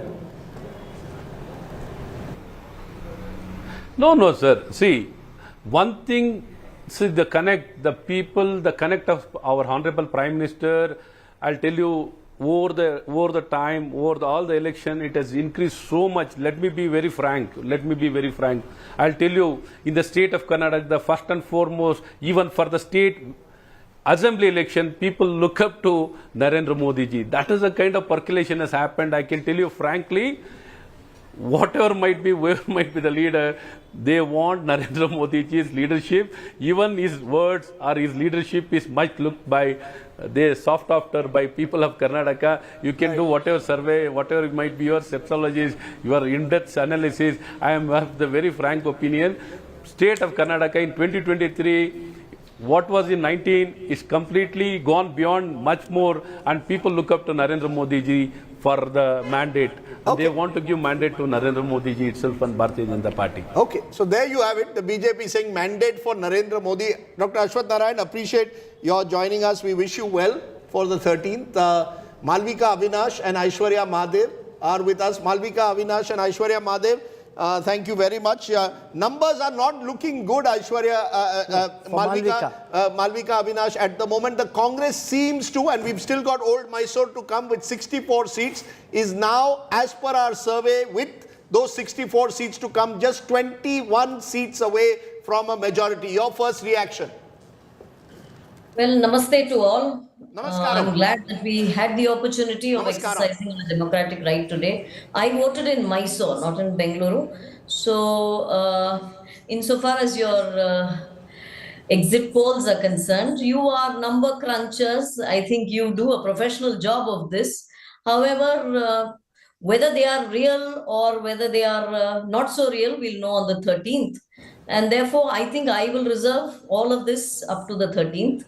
What has been completely sort of not examined here is the manner in which BJP works as a party, as an organization. We work 24/7 and through the year. We don't work only during elections, unlike the other parties. That is something I'm sure you've noticed across the country over the last 10 years. The other thing perhaps that has got completely ignored is the booth committees and the Panna Pramukhs that the BJP has, the strength of the booth committees and the Panna Pramukhs. All of this, I think, will ensure a comfortable majority for the BJP. Well, however, your numbers are yours, my numbers are different. No, but it also shows the level of anti-incumbency that had been built up against your local government. And if the Prime Minister hadn't made the kind of personal effort he had, and if the central leadership hadn't made the kind of connect on the ground, the numbers could possibly have been much worse. It just suggests that the state government simply didn't rise to the occasion, didn't do the job that voters had hoped that they would. That's how you look at it. I look at it differently. The Prime Minister's presence, as well as the presence of all the central ministers, as well as that of the national president, is going to add up to what was missing in 2018. We were the single largest party. However, we didn't have the majority that we required in the assembly. And you know what followed. So I won't go into all of that. The presence of the Prime Minister has only increased both the enthusiasm among the voters as well as the party workers. So I look at it positively and as an addition to our existing strength. Not so much as anti-incumbency, but as an addition to pro-incumbency, which has been the trend in UP as well as in Gujarat. So you're going to witness that again in Karnataka. We are very confident of a victory. Is that a concern, Aishwarya Mahadev, that no matter what happens now, in 2024, aayega to Modi hi. Even if the Congress somehow manages to win the state election, there is enough to suggest in this poll and even otherwise that the disaffection was against the local government. In the Lok Sabha elections, the BJP and the Prime Minister still have the very distinct advantage. Rahul, two observations. In 2014, at the peak of the Narendra Modi sort of onslaught that you saw when he was making his bid for Prime Minister, and you saw massive numbers coming up everywhere. In Karnataka, we still sent 17 Congress members of Parliament. In 2019, that's not however, true. it is It's not the a BJP general... which got 17. Congress got 9, madam. 1 second, sorry. And you got your numbers wrong. 2014, you didn't do as well. That's right. She's right. Malvika is right. 17 played 9. But go ahead, Aishwarya. The fact is 2014 and 2019, BJP has done very well Lok Sabha. Let's accept it. I think the point is the Congress seeing this purely as a local victory? You see, even if you win, today also all your posters have Siddharamaiah and Shiv Kumar, smaller pictures of the Gandhis. Why not for once acknowledge that you fought a local election? Rajdeep, I think from day one, the entire fact has been it is in local election, it is on the issues. It was the BJP that tried to come up and bring it and make it a national election, almost bypassing the state leadership. If you look at it, whether it is Mr. Bombay being completely ignored, whether it's Mr. Yediyurappa also, whose son, mind you, after his interview, the son also considered that if his father was chief minister, maybe the BJP would have done better. But the indication is still this, that the state leadership is so far gone. The state leadership is so far gone that even the national leadership could not try and salvage the situation, one. And the second, it also shows you the waning popularity of the Prime Minister as well. If you look at the 2 days massive roadshow in Bangalore and you're still showing me the numbers that you're showing, it obviously is an indicator of something larger in the state. And the people of Karnataka overwhelmingly are people that have decided to reject the mandate of the national leadership versus state. It is about Kannada Asmite, it is about Kannada Astitva, it is about Karnataka pride. And the people have recognized that. And I believe going forward, it is still going to be extremely positive for us. And we have no worries whatsoever. I think 2000, if I may come to the point, is that 2019 was a little bit of an outlier because of the coalition that we had, which disturbed us when it came down to parliament. But I believe next year we're still on a strong footing to send you enough MPs again, because the 25 odd MPs that we have from the BJP now seem to be silent, whether it's about our border region, whether it is about the GST. Okay. You're declaring as if 2024 results have also been announced and the Congress has managed to ensure that Modi isn't getting a victory. Don't get so carried away. The 13th is still some distance away. What I'll do right now, though, is come to Old Mysore. As we've been saying, if you've been tracking our coverage from day one, this election is about what happens in Old Mysore. If this is going to be tough and tricky, the Bharatiya Janata Party needs to repeat in Old Mysore what happened in 2019. And just for context, in 2019, if those trends from the Lok Sabha elections had been converted into assembly leads, the BJP would have got 32 seats, the Congress would have got 17, the JDS 8. Does that happen, or is it similar to what happened in the assembly elections of 2018? Let me show you what happened in Old Mysore. This is where Siddaramaiah comes from, Shiv Kumar comes from here, Devagowda comes from this region, and therefore in Old Mysore, first let's take a look at where the starting point is. The Janata Dal Secular had 26 seats. It is far and away in several elections in the past been the number one party of the 64 seats of the Old Mysore region. The BJP had 16. The BJP's vote share is about 20. So unlike the rest of the state where the vote share is in the mid-30s, 36% and above, in Old Mysore it's only 20%. That's what brings the overall BJP vote share down. They're hoping to change that. And you saw the kind of effort Prime Minister Modi, Home Minister Amit Shah, JP Nadda made in this region. They really gave it all they had. The Congress had 20 seats in the Old Mysore region. This being said, now that you have a sense of the starting point, let me show you what Pradeep Gupta, India Today and Access My India are predicting will happen in Old Mysore. Access My India predicts for India Today that the BJP will have 25% of the vote share. That is about 5% more than their vote share from the last elections. 21% is where the BJP ended up in the last assembly elections, 25% now, so 4% gap, 4% lead. The Janata Dal Secular at 28% of vote share. The Janata Dal Secular in the last assembly election was 35%. So from 35, it comes down to 28. That's 7% down for the JDS. The Congress, though, at 40% vote share. In the last elections, the Congress's vote share was just 35. So essentially, the Congress's vote share is up 5%. The BJP's vote share is up 4%. The Janata Dal Secular vote share is down 7%. That's as far as votes are concerned. Now, get ready for the biggest revelation of the India Today, Access My India exit poll data from Karnataka. India Today and Access My India are predicting, and Pradeep Gupta, I hope you have your helmet and your bulletproof jacket on, because if this goes wrong, oh my God, you are in trouble. 36 seats for the Congress out of the 64 seats in Old Mysore. The BJP's vote share up 4%, but the seat share is only 6. The Janata Dal Secular's seat share, which was 26 in the last assembly elections, comes down to 18. So 6 seats down for the JDS. The Congress's vote share up from 20 to 36.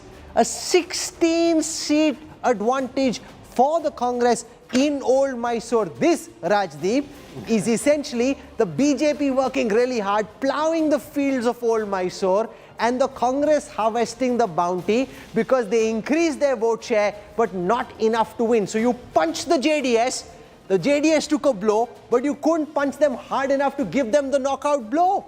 This is where, if these numbers are true, it's game, set and match and for the Congress. And it's very interesting because this actually parallels what one Congress strategist told me. Every 10 votes, listen to this carefully, every 10 votes that are going away from the JDS, 7 of them are going to the BJP, 3 to the Congress. But because the Congress was always a much stronger force than the BJP, the rise in the BJP's vote is coming at the cost of the JDS. And in triangular contest, the Congress, without any dramatic increase in its vote share, has the advantage. So the JDS decline, the real story in a way of Karnataka, is emerging bipolarity. Is an emerging bipolarity where the JDS's decline in this election is helping appears to be helping the Congress, A. B, in the poorer rural areas where the contest is perhaps tighter between the Congress and the BJP, the Congress is edging the BJP out because the Dalit vote in particular, which had gone away from the Congress in 2018, is coming back to the Congress. So the real story, Rahul, of this election, and we can go in a moment to the big numbers, is that the Congress is besting the BJP in Old Mysore in triangular fights and in a bipolar fight in North Karnataka. Quick reaction on Old Mysore. I don't know whether this exit poll would show a triangular fight or we have actually go to a bipolar fight with a distant third position. No, but look at if the you look at the percentages. seat, Percentages are 28, 25, 35. No, but how many parts of the country do you have such tight vote percentages between three parties? Yeah, but you look at the seat conversion we have done. The JDS seat is now just reaching a 18 stage where it seats. can't convert. Half of the Congress Pradeep seats. Gupta wants to get a word. Yes, Pradeep, please go ahead. Sir, It's your पहले ये poll. बताओ It's your poll. पहले ये बताओ confident हो कि नहीं? नहीं, Because if this is not right, then boss, the swords out, all the Nizami swords out for you. No, we are very much confident. Now let's discuss the Old Mysore and what is the story here. Let me try and explain our viewers.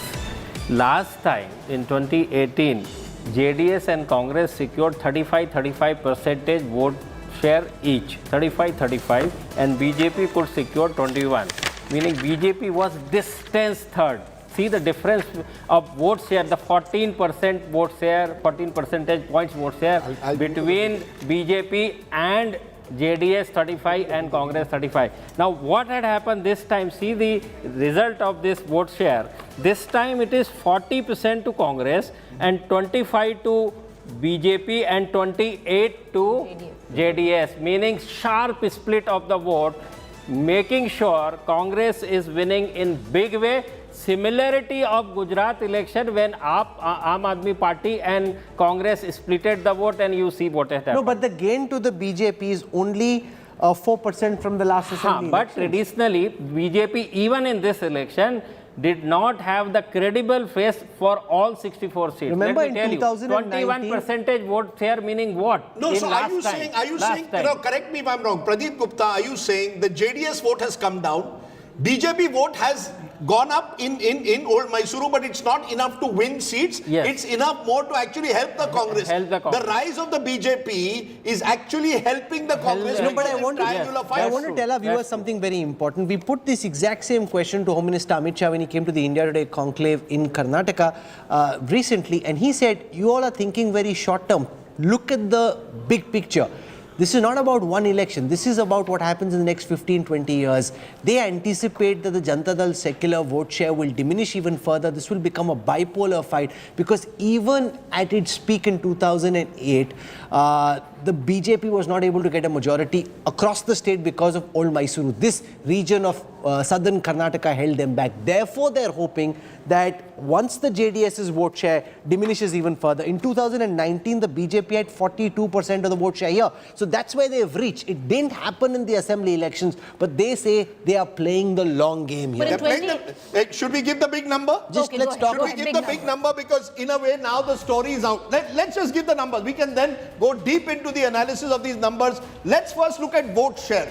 Karnataka, very interesting state because vote share often can be misleading, but the BJP is 35%. Remember last time the BJP was 36%. So the BJP is almost holding its own despite anti-incumbency. That's an interesting story. The BJP's vote share is virtually the same. The Congress though has gone back to its vote share of the early years of the 1990s to 43%, up 5%. So the Congress gets a 5% swing in its favor. The BJP goes down by 1. The JDS takes a hit of 3%. So the Congress takes votes from JDS, some votes from BJP, but the gap in Karnataka between the two main parties, as per Pradeep Gupta, Axis My India, is 8%. 8% between 43% Congress, 35% BJP. How is all of this? Others are 6%. Remember, others include independents and smaller parties. But that's how it looks. An 8% gap. No wonder Mallikarjun Kharge, if that's him, is doing a bit of a dance that Pradeep may do on Saturday if his numbers are right. Mr. Nadda too is smiling. Okay, let's look at how is this translating into seats. BJP 62 to 80, down from 106 last time. That's taking a hit of about 30 to 40 seats As of now, as per Pradeep Gupta's poll, I keep insisting these are Pradeep's numbers. Remember, Congress 122 to 140. The Congress, as per Axis My India, is crossing the halfway mark, getting a clear majority. No need for any resorts to be booked by DK Shiv Kumar. If these numbers are right, 120 to 140. The JDS 20 to 25, down 12. They got 37 last time. What we are seeing, others will get a couple, possibly 0 to 3. The big picture is simply this. The Indian National Congress, defeated in election after election in recent times, barring Himachal Pradesh, could well be doing the dance, as we are calling it, of Mallikarjun Kharge. 120 to 140 means halfway mark, Pradeep, correct me, is about 130. 131 is what you're talking. Remember, 113 is what you need to win an election in Karnataka. BJP 62 to 80, halfway mark, therefore is about 71. JDS halfway mark 22, and JDS, that should change to others, is 0 to 3. But what you are really seeing, Rahul, is perhaps for the first time the Congress winning an election against the BJP in almost a direct fight since 2018. Except for Himachal Pradesh. Himachal Pradesh was a much smaller state. These numbers would show, Rahul, these are very similar numbers to what SM Krishna got in 1999. That time the Janata Dal was split and the benefits went to the Congress. The Chief Minister of Karnataka, Basavaraj Bommai, is speaking at this moment, reacting to what the exit polls are saying. Let's listen to the sitting Chief Minister.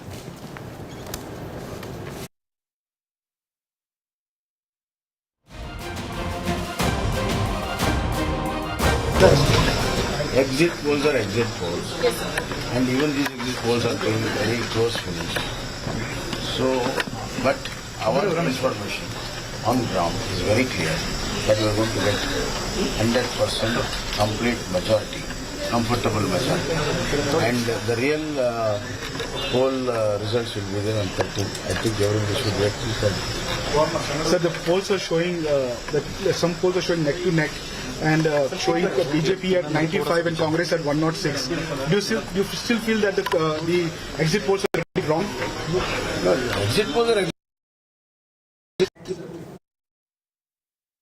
Basavaraj Bommai, Chief Minister of Karnataka. The India Today Access My India poll numbers saying 112 on the lower end of the range for the Congress party, going up possibly to 140. The BJP at the lower end at 62, going up potentially to 80. The JDS between 20 and 25. Remember, the JDS was at 37 in the last assembly election. So the JDS is the big loser, and the BJP's tally also coming down. This is, Sandeep Shastri, a very significant exit poll projection, provided it holds on the 13th. What has been projected in our exit poll, if those numbers hold, I think we are one of the few people saying that the Congress would get this very clear majority, even if it is at the bottom end of the numbers. I think the interesting point that this exit poll shows is the huge vote share difference between the Congress and the BJP that this poll projects. And secondly, as we have been saying in the show, I think the JDS, in terms of its seat share, has really taken a beating, and the advantage of that has gone to the Congress, that the Congress has benefited from the JDS pushing to the background, and with the, especially in Old Mysore region, the nature of contest has been such that the retreat of the JDS has benefited the Congress and not benefited the BJP enough to be able to win seats. Ashok Malik, what would be the thinking in the BJP strategic circles looking at these exit polls? Look, clearly it's a defeat if these numbers hold, and congratulations to the Congress. But since 2014, in the Modi era, in state after state, multipolar battles have given way to bipolar, cleaner bipolar battles. This has happened in UP, this has happened in Haryana, and Karnataka was a holdout, a relative holdout. What we are seeing now is the JDS vote reaching a level where it cannot convert to seats, possibly. If this holds, in the short run, it is helping the Congress, no doubt. In the long run, it can also help the BJP because the JDS vote will now split if this is irrevocable. Some of it will go to the Congress, some of it, which is anti-Congress, will come to the BJP. And what a bipolar polity means for the BJP in the long run is it can finally escape its 31, 32, 33% ceiling in an assembly election in Karnataka. No, because what you're saying is absolutely correct. For context, out of the 20 plus seats that the JDS is likely to bag, 18 of them are coming from Old Mysore, which means in the other 5 regions of the state, the JDS is now pretty irrelevant. So it just becomes a one region party, like the BSP in some senses. You know, you may still have a rump, but you simply cannot win the state like the Janata Dal. And I'll give you an example of how politics has changed. 2004 was the JDS's peak election. They won 58 seats at the time. That was the election where the JDS, in a sense, was fully united. You know, Deva Gowda was still around, Kumaraswamy. Deva Gowda is still around, but in 91. The family has since split in various directions. Siddaramaiah was there. You know, and Siddaramaiah was there. So it was a very strong party. The point that Ashok made earlier, you know, it was not just a Vocaliga only party. It had other leaders from it had Muslim leaders, it had strong Kurba leaders. It was a larger. Over time, it has become a private limited company of Deva Gowda and Sons. Somewhere over time, it has declined. It benefited last time because there was a hung assembly. You see, as Kumaraswamy told me, I'm the joker in the pack. He believes that if a hung assembly is there, I'm still relevant. But that's not enough for you to build your vote base over time. Their declining vote base, a substantial section is going to the BJP. You see, the BJP's vote share, let's get clear, BJP is losing in seats, but the BJP is holding its vote share. And I think that's significant at a time of anti-incumbency that the BJP should still hold its vote share. That's 35%. That's not the, see, that number is misleading because while the BJP as an aggregate is 35%, 4% of that gain comes from Old Mysore where they've gone up from 21 to 34. Sure. So if you look at the other 5 regions, the BJP has actually lost a lot more. So therefore, excellent point, Rahul, and you're absolutely right there. Because I think there are two stories coming out here. One story, decline of JDS, right, and triangular contest thereby benefiting Congress. The second story, and this will of course have to be done even in a post-poll by Dr. Shastri, the poorer regions, the rural Karnataka regions is where the gas cylinder election has played out. I maintain it is the gas cylinder election in poorer parts, Hyderabad-Karnataka, in Central Karnataka, in rural parts. The Congress has benefited from the fact that the BJP would not address distress post-COVID. There was a problem with incomes faltering, and in Bengaluru, 40% commission Sarkara, the lack of a BBMP and corporators have prevented. Bengaluru is a small part in the larger context, but I think it's the bigger story is, and which should worry the BJP, poorer parts of Karnataka have not voted for them. And that's unusual because in UP, we saw just the opposite. Can I make a small point on this? In all the regions except Old Mysore and coastal Karnataka, the gap between the Congress and BJP varies from 6% to 8%. But when you come to the Old Mysore region, as per the exit poll, the Congress is ahead of the Janata Dal by 12 percentage points. So the larger issue, what Rahul said, the BJP's vote share may have fallen by 1% only, but then in regions like Kittur Karnataka and in Kalyan Karnataka, that is Hyderabad Karnataka and Mumbai Karnataka, the decline has been sharper. While they have gained in Old Mysore, Janata Dal has collapsed there, giving the advantage to the Congress. And that explains if these exit polls hold, how these numbers compare with past elections in Karnataka. So if we can have that up on our screen, going back in time, how these numbers compare with the past numbers from Karnataka. Now, this would be interesting. Shehzad Poonawalla is with us. Shehzad is a bit silent in these numbers. No, I'm only silent because the double engine of India today won't let the double engine of Karnataka speak. And double engine of Karnataka is coming back to power. It's coming back 13th of May. Good. Josh Hebi. Okay, so here it is. 2013 assembly election, the Congress had 37% vote share. In 2018, it went up to 38. In Lok Sabha, it came down to 39 for the Congress. Now, Access My India predicts that the Congress's vote share in this election would be at 43. That's 5% up from the assembly election of 2018. The BJP's vote share, which stood at 36% in the assembly elections of 2018, went up to 51% during the Lok Sabha elections, would be at 35. That's as an aggregate 1% less, but remember, in the 35% that they've got, they went up from 21 to 24 in Old Mysore, but in the other parts of Karnataka, parts like Bombay-Karnataka or Central Karnataka, where the BJP was strong, their vote share has actually come down. Now that's a big problem.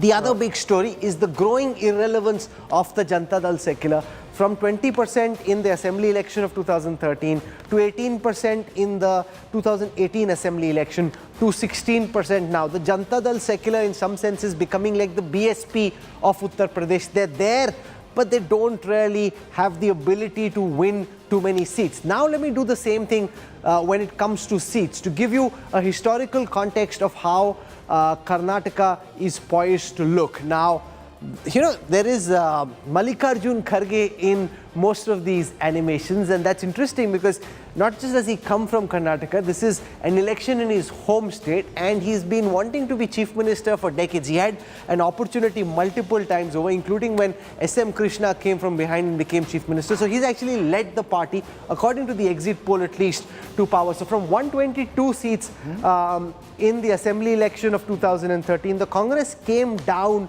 to 80 in 2018. Converting the Lok Sabha trends, they were at 36. That could go up. 122 to 140 is the range that Pradeep is giving. The midpoint is 131. So 131 is where the Congress could end up on the 13th of May. The BJP, which started at 40, went up to 104, 170, could be at 71 as the midpoint. So, small point. Yes. All of these numbers, this is the one big story which I think our viewers need to know, and I'm sure at some stage you can put it up on air. The BJP among STs, as per Pradeep's poll, 33%, down 1% among scheduled tribes. Remember, scheduled tribes are significant. In 15 seats, there are ST reserve seats. Congress, 44%, gap 11%. Among SCs, I've said this 10 times now today on the program, poorer groups, right, left, touchables, untouchables, SCs, BJP 22%, Rahul, down 5. Congress 60%, up 14. Whopping difference as per Pradeep's poll of 38%. And this is borne out by what I saw on the ground as well. The gas cylinder election, as I will tell my friend Shehzad Poonawala. Kurbas, expected, because last time also the Congress did well among Kurbas. Siddaramaia's 63% Congress, 22% BJP. Muslims, 2% BJP, 88% Congress. What has happened, Rahul, is the Ahinda combination, which in 2018 did not work for Mr. Siddaramaiah, has worked, and how in 2023 these numbers are right. It is, as I called it when I came back, Preeti will bear it out, the revenge of the poor. The poor have chosen this time. Let's hear from Shehzad Poonawala. He says he's confident that 13 the numbers will be different, Mr. Poonawala. Look, but these are big numbers, Mr. Poonawala. Big numbers, you should be worried. You should be worried. Let him speak, Shehzad. I will obviously start with the very hackneyed caveat that these are exit polls, not exact polls. But a very important caveat that your group should have put out is the fact that in 2018, the same group did a survey, exit poll, and you got it horribly wrong. You said Congress would get 180, BJP would get 79 to 92. So we are hoping that you're going to accept this, that you got it horribly wrong. Absolutely right. You're quite right. Quite right. Right. So let's put that caveat out that India Today Access My India got it horribly wrong. Now let's. Time you're saying the word horribly, but go on. Well, I can say Bajrang Dal ki jai also, but you might have a different view on that. Now let me come to. We got it really right in Gujarat. I think Access My India Today poll got it bang on. 95% of the polls right. Now I can answer one, but not a triple engine at one time. Now, see, let me come to a couple of points. First of all, let's take Rajdeep's point of view. If the people are suffering post-COVID, are the people of Northeast immune to this? Are the people of other states where we have come out with a pro-incumbency narrative immune to it? Only in some places, and if there was an anti-incumbency phenomenon, there was great anti-incumbency against our government, then how come when the JDS vote apparently, according to you, is collapsing, how come it is coming in our favor too at all? If there's a pan anti-incumbency, that only too, one second, ma'am. It should then, why would that vote come to us? Especially, so point is that look, I will take one figure out of it because I don't want to completely say that this exit poll doesn't mean anything. You have said 35%, and you're the naysayers in the poll of polls I've seen. There are 8 polls, 3 put us ahead decisively. There are a couple of them that put Congress ahead, but not decisively. I'll take whatever you're saying. 35% vote means that we've lost just 1% vote in what is an anti-incumbency election. Let me tell you that the seat conversion of the BJP is far better than the Congress, point number one. There are 3 variables that you're not factoring in. The Congress, if it felt the anti-incumbency was playing up for them, would never have gone for this desperate move of open appeasement politics. This is not Bengal. It's not a 35-40% minority-dominated population where you take that risk and it pays dividends. The Congress party has shot itself in the foot by actually going into hyper appeasement politics, which has had a counter polarization in your terminology, and therefore that is something you're not being able to judge. And secondly, the conversion into seats of the vote share of the BJP is also wrong, and therefore, with all humility at my command, I'll be here on 13. But I will differ from what the exit polls are showing right now. You will see a completely different picture on the 13th. Okay, Shehzad is entitled to his opinion, and the fact is that we will wait for the 13th for Rajdeep and Pradeep to dance, if at all they do. No, we are not dancing anymore. It goes viral. I get trolled. I don't want it. My kids have told me they will disown me if I continue with my dancing. I'm a bad dancer. And by the way, kids told you that. Yeah, and the reason for it is that, you see, we danced once when we got the numbers right. That was completely misinterpreted. So I've decided I will dance only in private parties. You danced multiple times. What do you say? You danced during Gujarat, no, you danced during... Since then, what happened? I was told you've danced because when AAP won, so you've got to dance when BJP won. Now you must dance if the Congress wins. If the Congress wins. My friend, we will dance if our poll is right. If our poll is wrong... He's willing to dance. If the poll is... if the poll is wrong, the poll is wrong, Shehzad will dance. He'll say, boss, then he'll dance on your head. Then he'll dance on your head. That's right. Be certain of that. Look, I first of all, I just hope that if Rajiv and Pradeep are dancing, they get new dance moves, because those were... They have one move. They have one move. They have one move. But they're classics, which is more than the number of moves I have. So it looks like more like 2 uncles dancing. So I hope they get their dance moves on track. But so if the poll is wrong, then you will dance. No, I am saying that the people of Karnataka will be dancing on 13th of May simply because they will be celebrating the government coming back to power. And I'll tell you why. This is one reason.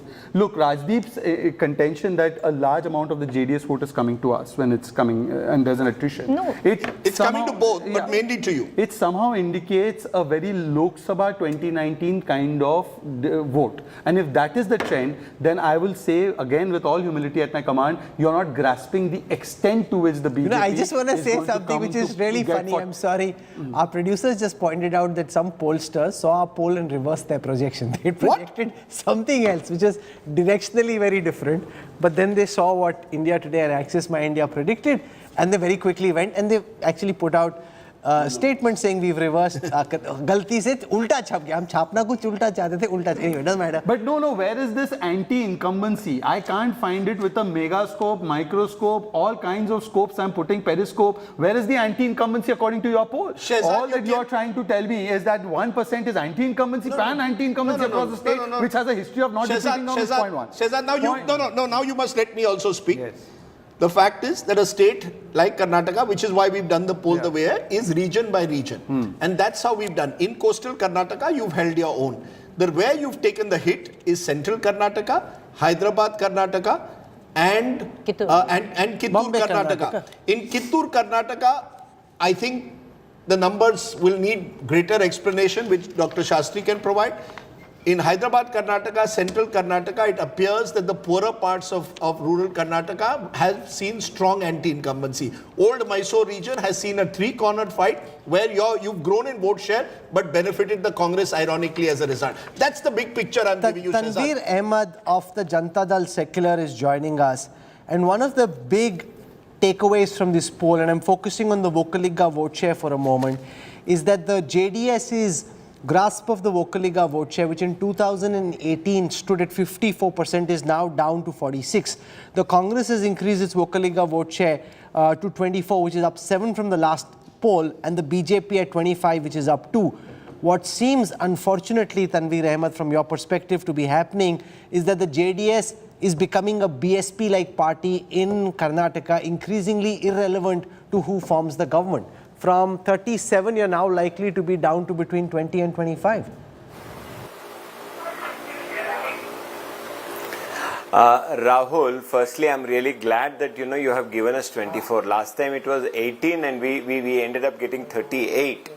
So actually, as you all are saying that it is exit poll, not exact poll. And if it is dancing, definitely I'm a better dancer. I can also show some moves along with Rajdeep because on 13th we are definitely going to have that big picture. The big picture is definitely totally going to be different. But if it is the truth what you are showing, we really accept the mandate of people and we don't mind really sitting in opposition. But I have travelled to more than 118 constituencies where I have worked. I have seen the mood of the people. This is just a small little survey of 1,000+ people in each constituency. We can't really take this as a complete mandate.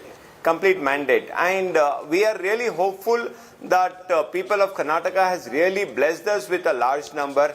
Our prediction was saying that we are getting anywhere between 48 to 55. Now you are really saying that half of it, which definitely I as a spokesperson, I as a person who has worked on ground for last 150 days, I don't really accept this result. But however, you are entitled for what you are saying, and Shehzad is entitled for what he is really claiming. But we are very confident that people of Karnataka have really blessed us to really ensure that who is going to be the ruling party or whether we are going to be the ruling party. We would definitely be part of the government. That's all I want to tell you. Tanveer bhai, let's be honest. No, 1 minute, sir. In the last 15 years, there have been 3 occasions which H.D. Kumaraswamy has been Chief Minister. Each occasion he's been Chief Minister because Karnataka has thrown a hung assembly. So you thrive on chaos and instability hung assemblies. Maybe the people of Karnataka have decided enough is enough of these resort politics. We want to give a clear verdict in which you've lost out. Because as we've been saying, elections could be slowly becoming more and more bipolar. Rajdeep, people of Karnataka don't really take us as an opportunist party. People of Karnataka really wants us to really keep check on both these national parties. Because for them, Kaveri is not an issue, Mahadai is not an issue. We are a local Kannadiga party, Kannadiga centric. They definitely see a big game which we want to really play for betterment of Karnataka. I know you have what you are saying. You are entitled for what you are saying, but I know people of Karnataka wants a Kannadiga centric party which would really work for Kannadiga Samskriti and Sahitya, which they want JDS, and especially they really resort a big hope on H.D. Kumaraswamy and they take him as a big leader, and I'm very confident people of Karnataka wouldn't have really let us down with 20 and 25 number. Okay. And if they have, we don't really mind working as an opposition, a good opposition. Tanveer Ahmed, we'll come back to you on the 13th. We don't want to keep repeating how brilliant our poll is. The track record speaks for itself. There is always the outlier, the black swan as it was. So we just stay calm, keep it classy, wait till the 13th. Syed Nasir Hussain, Member of Parliament, National Spokesperson of the Congress, is joining us. He's very close to Mallikarjun Kharge. Remember, Mallikarjun Kharge comes from Karnataka. There is that connect also, which the Congress hopes will work to its advantage. Your first reaction, Mr. Syed Nasir Hussain, to these numbers, as has been pointed out by Shehzad Poonawala, some of the other channels are suggesting a much closer fight. Are you as confident as these numbers are, or are you going to still have 2 sleepless nights now, or 3 sleepless nights? Rajdeep and Rahul, I think I need to give one for your channel, because when I was still on the rounds till the late evening polling that was going on, there was a huge surge of voters post 3 p.m. And as we are speaking, even now the voting is going on in some of the polling booths, some very closer to my house here in Ballari. So I was just browsing through various channels, and I was just finding that everyone was showing a closer fight. From day one, I used to maintain that we would touch 140, 145. That was the kind of clear narrative that was set in Karnataka. That was the kind of clear thought process that was there in Karnataka, the kind of issues that we raised, the kind of narrative we built up, I thought that we will have a clear majority and people of Karnataka had seen what happened. But did that change in the last 10 days? election. So there is that belief that the Congress, if this is a marathon race, you all took the early lead. There were those who believed, though, that in the last stretch, the BJP started catching up. Therefore, some of the polls that are suggesting a closer fight are reflecting that. Do you fear that in close contests, the BJP with its resources, its better organization, or at least an equal organization can give you perhaps a sleepless night, as I said? Rajiv, I do agree with you that BJP with its government at the center, with all the resources at its disposable and its governments in different states, would try and definitely do what it has done in many of the states. And the last leg of the election campaign, 10-15 days, they are very aggressive. They are very well networked. They do things in a systematic manner, and especially with all the resources at their disposal. Even I thought that they will do the same thing in Karnataka. But I was in the field. I was traveling to the length and breadth of Karnataka. Then I found that in Karnataka, probably that magic has not worked. I'm being very realistic here. Nasir Bhai, most Congress spokespersons who come to an exit poll show tell us that they don't believe the exit poll numbers. So I hope you're not going to say something like that. No, right? he's praising us. He's only praising today. us. He said we are the only channel that has captured it. Imagine if we had given other numbers. But most times, it's also true. Now, this I'm just making a rhetorical point, but the fact is, most times Congress people come on the day of the exit poll and say, "Aap bikyo yo, go the media, this, that, kharid liya gaya," and then you don't believe the polls. I hope you're not going to say that today, Nasir Bhai. I'll definitely see. In different channels show different things at different times. But I know that people in media do really work very hard. They have their own methodology of assessing and analyzing things. I would just speak about myself as a spokesperson, as a person who follows politics very. I think you should take. My 140 was. Okay, I want to go across. Just one second, Nasir Bhai, stay with us. I want to go across to one of the principal newsmakers of this election, the showman, the organizer, DK Shiv Kumar. Karnataka Congress Committee Chief. He is the big man. He was doing the rounds at various Hanuman temples. He's the man who's really organized the Congress's campaign on the ground. 141 was his big ticket number. 122 to 140 is what India Today and Access My India are predicting. DK Shiv Kumar, sir, namaskara, welcome. Are you ready to do a bit of a dance? Namaskar. Itna serious क्यों है sir? You should be excited and charged up and say, I have done it. No, it is not my effort. It is all my team, all my party leaders, cadres, the guidance from my AICC president till to all two former presidents and the workers of the state. But sir, this last is 3 years, sorry, go ahead. when COVID was there, they have helped us. They see to that our party was alive, and we helped, though we were not in the government. And from that day till today, we had number of rallies, protests, 100 not out, membership, our padayatras, lot of public meetings, agitations, cases against us, and all this we have been fighting this illegal government. So I think even I don't stand by your number and so many, still I stand by on 141 is my number. Yeah, I know you've been giving us this number 141 again and again. This is only an exit poll, sir. It could change. There are other polls which are giving you much less. The question I asked Nasir Hussain, are you worried that Karnataka in the close contest still, the BJP could give you a bloody nose? Are you, Mr. Shiv Kumar, you keep giving me this number of 141. Where is the confidence coming from? Because Mr. Modi was there, large crowds, road shows, the Bajrang Dal controversy, the BJP believes they've turned around this election in the last fortnight. How confident are you, honestly, about your numbers? See, if Modi was confident with this double engine and the hard work is both the government have done. Why you would have been here for such a long time? Is hard work, or if the development agenda would have been fulfilled? See, people look at whether how safe we are, how happily we are, how progressive we are. I think he could not do it. He could not make a man, name a leader in Karnataka, though there is a chief minister. They withdraw the chief minister name. They withdraw the chief minister name. They said that vote for Modi ji.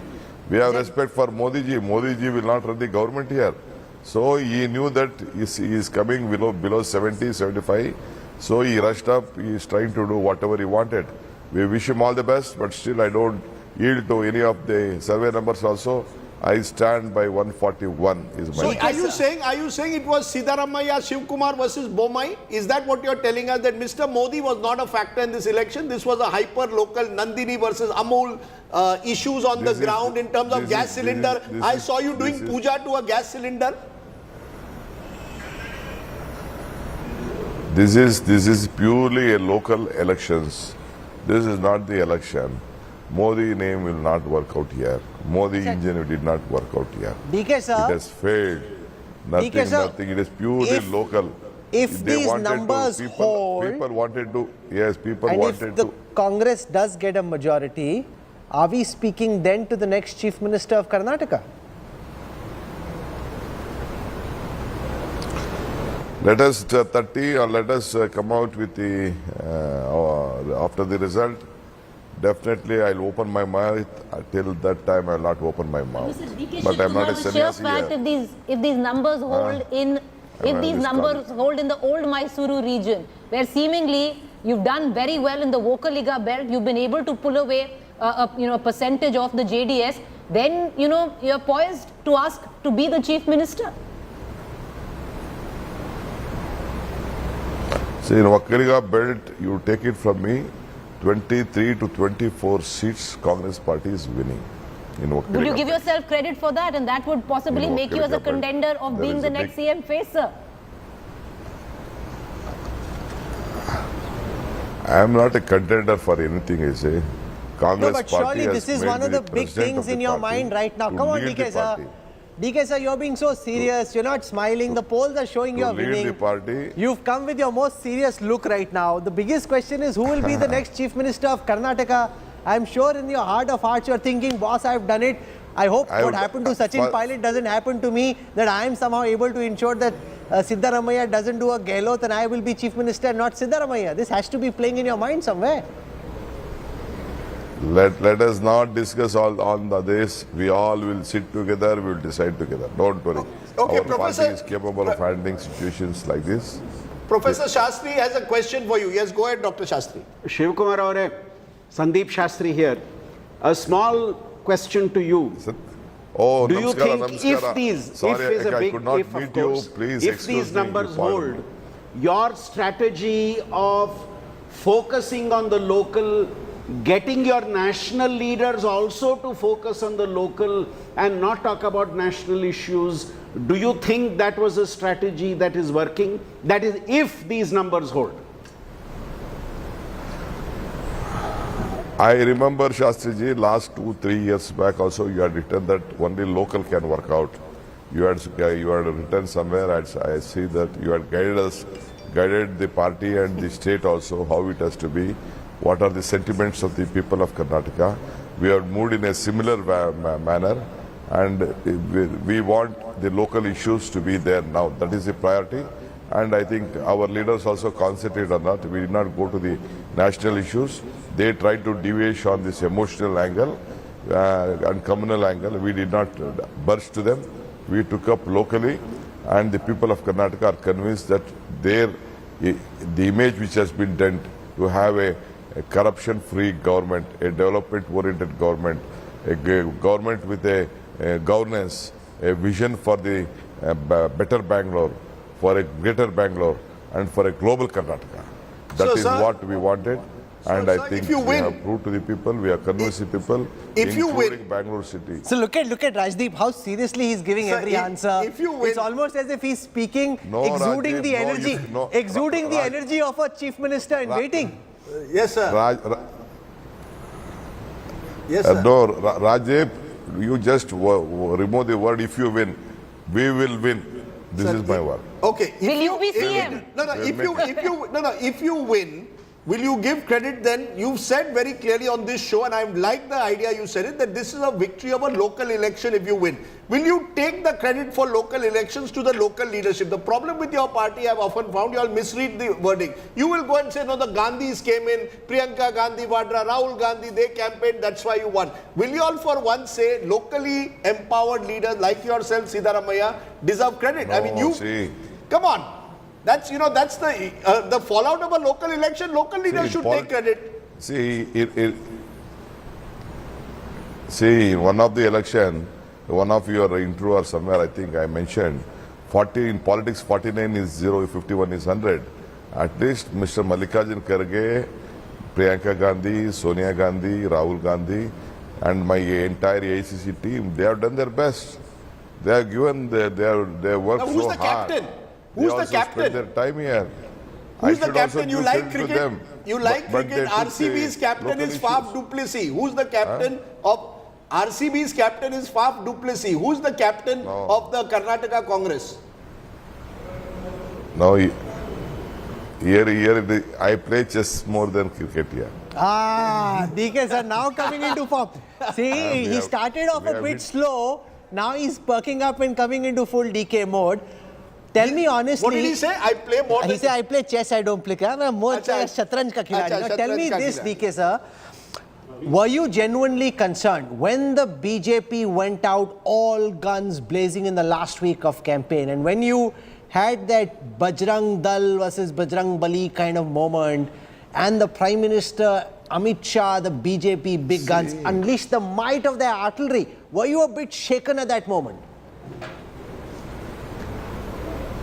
No, I have not. In any moment I was not shaken.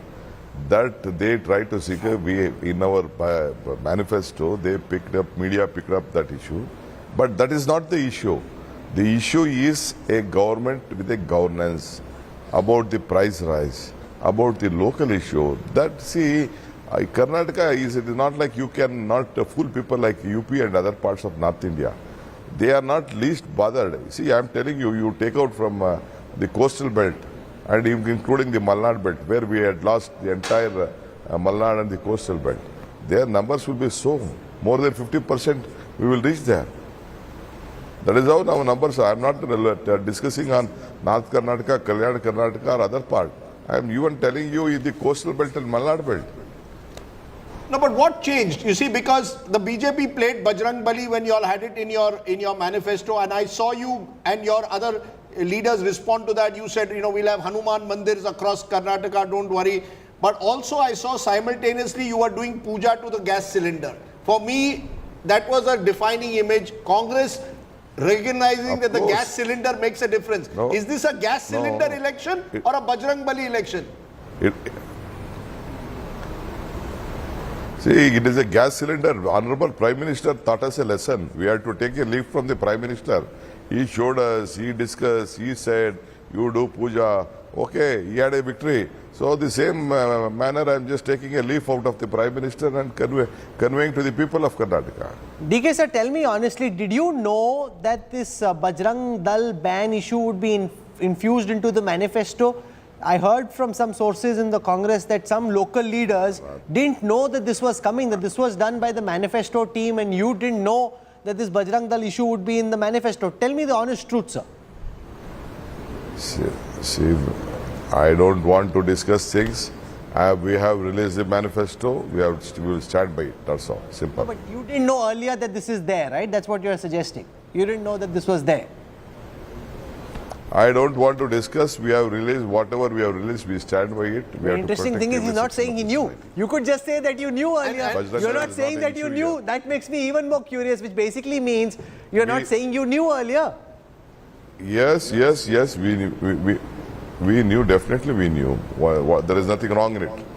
The words what have been done is exactly right, and media has taken it in a different way. I want to discuss much on that. Let us discuss first on what development, you have to discuss on the blackmail of the Home Minister, blackmail of Nadda, telling that if you vote for Congress, we will not give money, we will not finance. The Home Minister telling that there will be riots. That you discuss. You are not discussing that. You are only telling Bajrang Dal, Bajrangi. Hanuman, we are Hanuman of the state. We are Hanuman of the state. No, you are Hanuman of the state. Everyone, it is the home. That. It is the home of Hanuman. But, okay, so let me ask you then. Are you telling me day one you will implement those 5 guarantees because you've not done it in Himachal Pradesh? On day one, if and I repeat, if you win this election, those 5 guarantees, first day, first show in your cabinet, that is free rice, power, 3,000 rupees to graduates, 1,500 to diploma holders, 2,000 rupees to women, free travel for women. First day, first show. And where's the money coming from? 100%. The first day of the government, we just yesterday went to Chamundeshwari, our goddess of the state. We had a prayers. We requested Lord Chamundeshwari to bless us. We implement on the first day. We have a commitment. We have a vote. We honor it. That is what our leaders also have made a commitment to us. We both have signed the checks there. That we will do it. Mr. Shiv Kumar, your counterpart. Thank you, Rajiv. One question, sir. One question. So one question, Mr. Shiv Kumar, your counterpart, Mr. Siddaramaiah said... I don't want to reply. See, I don't want to... No, I don't want to reply to any of the BJP or any I'm not BJP, counterparts. Sir, I'm not BJP. I'm not BJP, sir. I don't want all the... Preeti, go ahead with your question. Sir, I'm not one BJP. Last question. Not BJP, Please sir. go ahead with your question. I don't... She has a question for you. Go ahead. Sir, not BJP, but the question is, your counterpart, Mr. Siddaramaiah, this morning had said last election, if numbers like this hold, which is about 140, do you see him becoming the next chief minister? See, he is not my counterpart. He is my Congress legislative party leader. With his whims and fantasy, he has all rights to speak about himself and the party. So we will discuss other things. I think you will not be. Are you going to be celebrating, partying tonight? Or are you wanting to just keep it very low key till the results come out on the 13th? Because you're sounding very tired. You're sounding tired but not retired. So how are you going to rest? He's far from retired. Next 2 days, how are you resting? No, I was exhausted. No, I was just going to my booth. I was being exhausted. So a lot of even national media were behind me. Just I had slept for 1.5 hours now. And I am the first channel speaking to you now. No, that's a very good decision. Thank you. Speaking to us is absolutely the right decision. And we hope that you can be back early on the 13th. And how many hours are you going to sleep tonight? You were sleeping, you told me 2 a.m. You were going to sleep at 2 a.m., waking up at 7 during the campaign. How many hours will you finally sleep tonight? No, today I'll take early sleep. Today you will take an early sleep. Okay, good. I won't ask you more. We will... Kanakpura itself, right, sir? Okay. No, I'm in Kanakpura in itself. I'm in Kanakpura itself. So you will sleep in your home constituency itself. I wanted to meet my local, my house here. Okay, enjoy, Mr. Shiv Kumar. You sound tired, and I appreciate that you came to us. But he's led a formidable campaign, Rajdeep. Forget what happens on the 13th. Shiv Kumar has really given this battle everything he had. He has fought as if his life... I haven't seen a Congress leader in recent time fight with the kind of intensity and purpose that Shiv Kumar has. He's been the organizational man. He's brought this campaign together from financing. When I saw him at Bengaluru, he was calling leaders who had rebelled, speaking to them, shouting at someone, calming somebody down, trying to do the counseling you haven't seen Congress leaders do of late. 2 points here, very quickly. One is on Mr. Shiv Kumar himself. Remember, he spent some time in jail. The BJP has been sort of targeting him, or so he claimed that he's being targeted. Is that something that could be a problem in the future for him? It could be, I think. It could be one reason why I think Siddaramaiah is still the front runner to become chief minister, quite apart from, as you show the numbers, easily the most popular. But I want to make a larger point. Go across the country today. How many states are there where you have Congress leaders who are willing to fight the good fight, who are resourceful, who are willing to challenge the BJP on their own terms? Very few. Do you know how many workers the Congress has in Karnataka? 70 lakhs registered. Which other state, including my home state of Maharashtra, which was the original Congress bastion, it's disintegrated. Karnataka, to my mind, is the last citadel of the Congress. Some would argue even Kerala, but Kerala, the Congress has lost 2 consecutive elections. This is the last bastion. No, because why is 13 so critical, Rahul? If they don't win Karnataka, they're out, over and out. Write their obituary. I never write an obituary of any party, but it's extremely difficult to come back. But if they win Karnataka, give credit to Shiv Kumar and Siddaramaiah. For 2 Congress leaders to have fought the kind of battle. You see, the BJP, my friend Shehzad is putting his hand. The difference is the BJP has allowed their local leadership in Karnataka to go through what Ashok is describing a generational change, but in the process has not been able to find the leaders yet to match either Shiv Kumar or Siddaramaiah. That is the hard reality. Mr. Bommai, good man though that he is, was never fully projected. Mr. Yediyurappa, that tallest leader, is on the margins. That's the truth. Well, you know, the verdict on that will come out on the 13th, but couple of quick points, if you'd allow me. First of all, while Mr. Shiv Kumar is entitled to be as tired as he is, his comment on people of UP that they are fools is extremely unwholesome, and I want to officially put a point on that the people of UP are not fools because they voted for the BJP. I take strong objection to that. Secondly, and I don't know if Sonia Gandhi is listening to this because she's elected from UP. Secondly, he said that Mr. Nadda said that we will stop central schemes or we will not give money if we are not elected to power. That's exactly what Naddaji did not say. I take strong objection to that too. But now let me come to 2 things that he didn't say. You kept asking him to speak about what were the real issues, and he clearly said that it was not the national issues, it was local issues, and therefore, and Mr. Modi was not a factor. So is he saying that Mr. Khadge, who abused Mr. Modi and called him a poisonous snake, he's in a sense slamming Mr. Khadge? Secondly, he's also slamming, he said that this was not a communal election. Who made it communal? Who spoke about religious reservation? Who spoke about SDPI ke saath gadbandhan kar lo? And who spoke about Bajrang Bali ki jai as a daravna nara, Mr. Rahman Khan, and then they put who decided to remove 4% reservation for Muslim? And I will give you Mr. Nadda's bite exactly.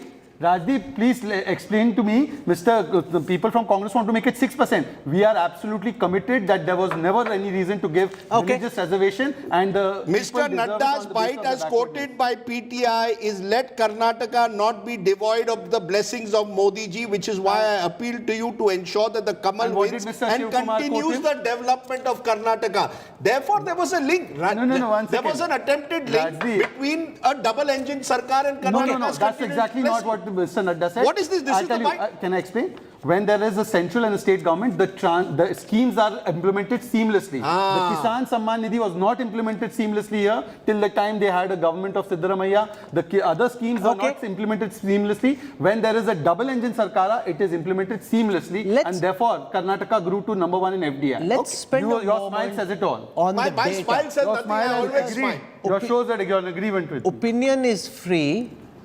Data is invaluable. And I just want to go across as I break down for you, caste by caste, how votes have moved according to the India Today Access My India exit poll.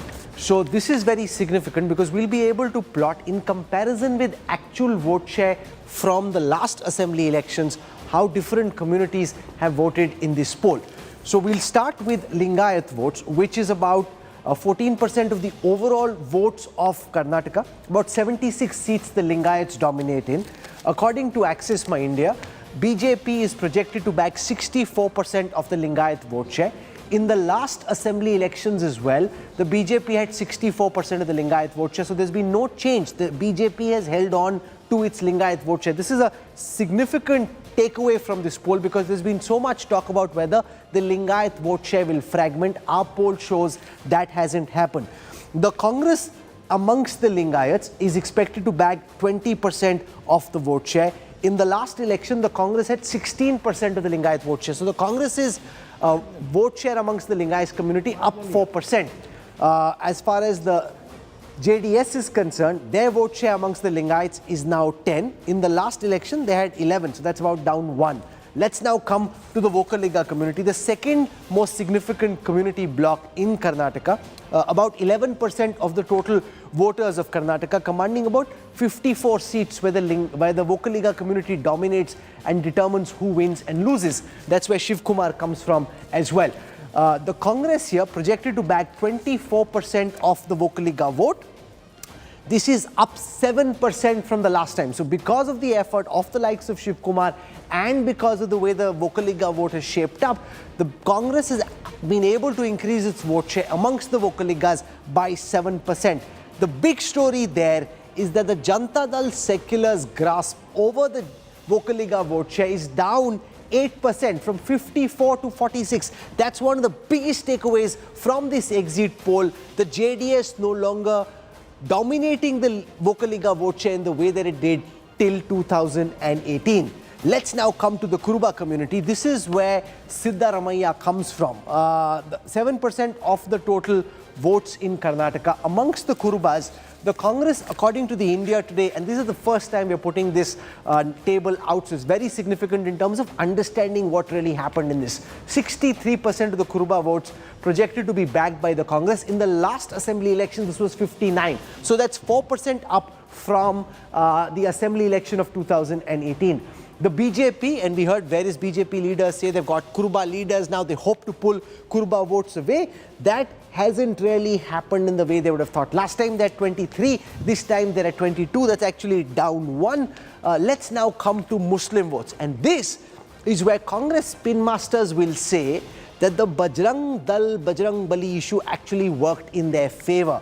Because Access My India projects that the Congress's grasp over the Muslim vote bank, it's about 13% of the total vote bank of Karnataka, has gone up from 78 to 88. In the last post-poll study, it stood at 78%, this time 88. Now, this is the kind of massive one-way polarization that we tend to see in a state like West Bengal, where the Trinamool Congress gets these numbers, late 80s, close to 90. That is phenomenal polarization of the Muslim community in the direction of the Congress. I'm just saying this from a psephological perspective.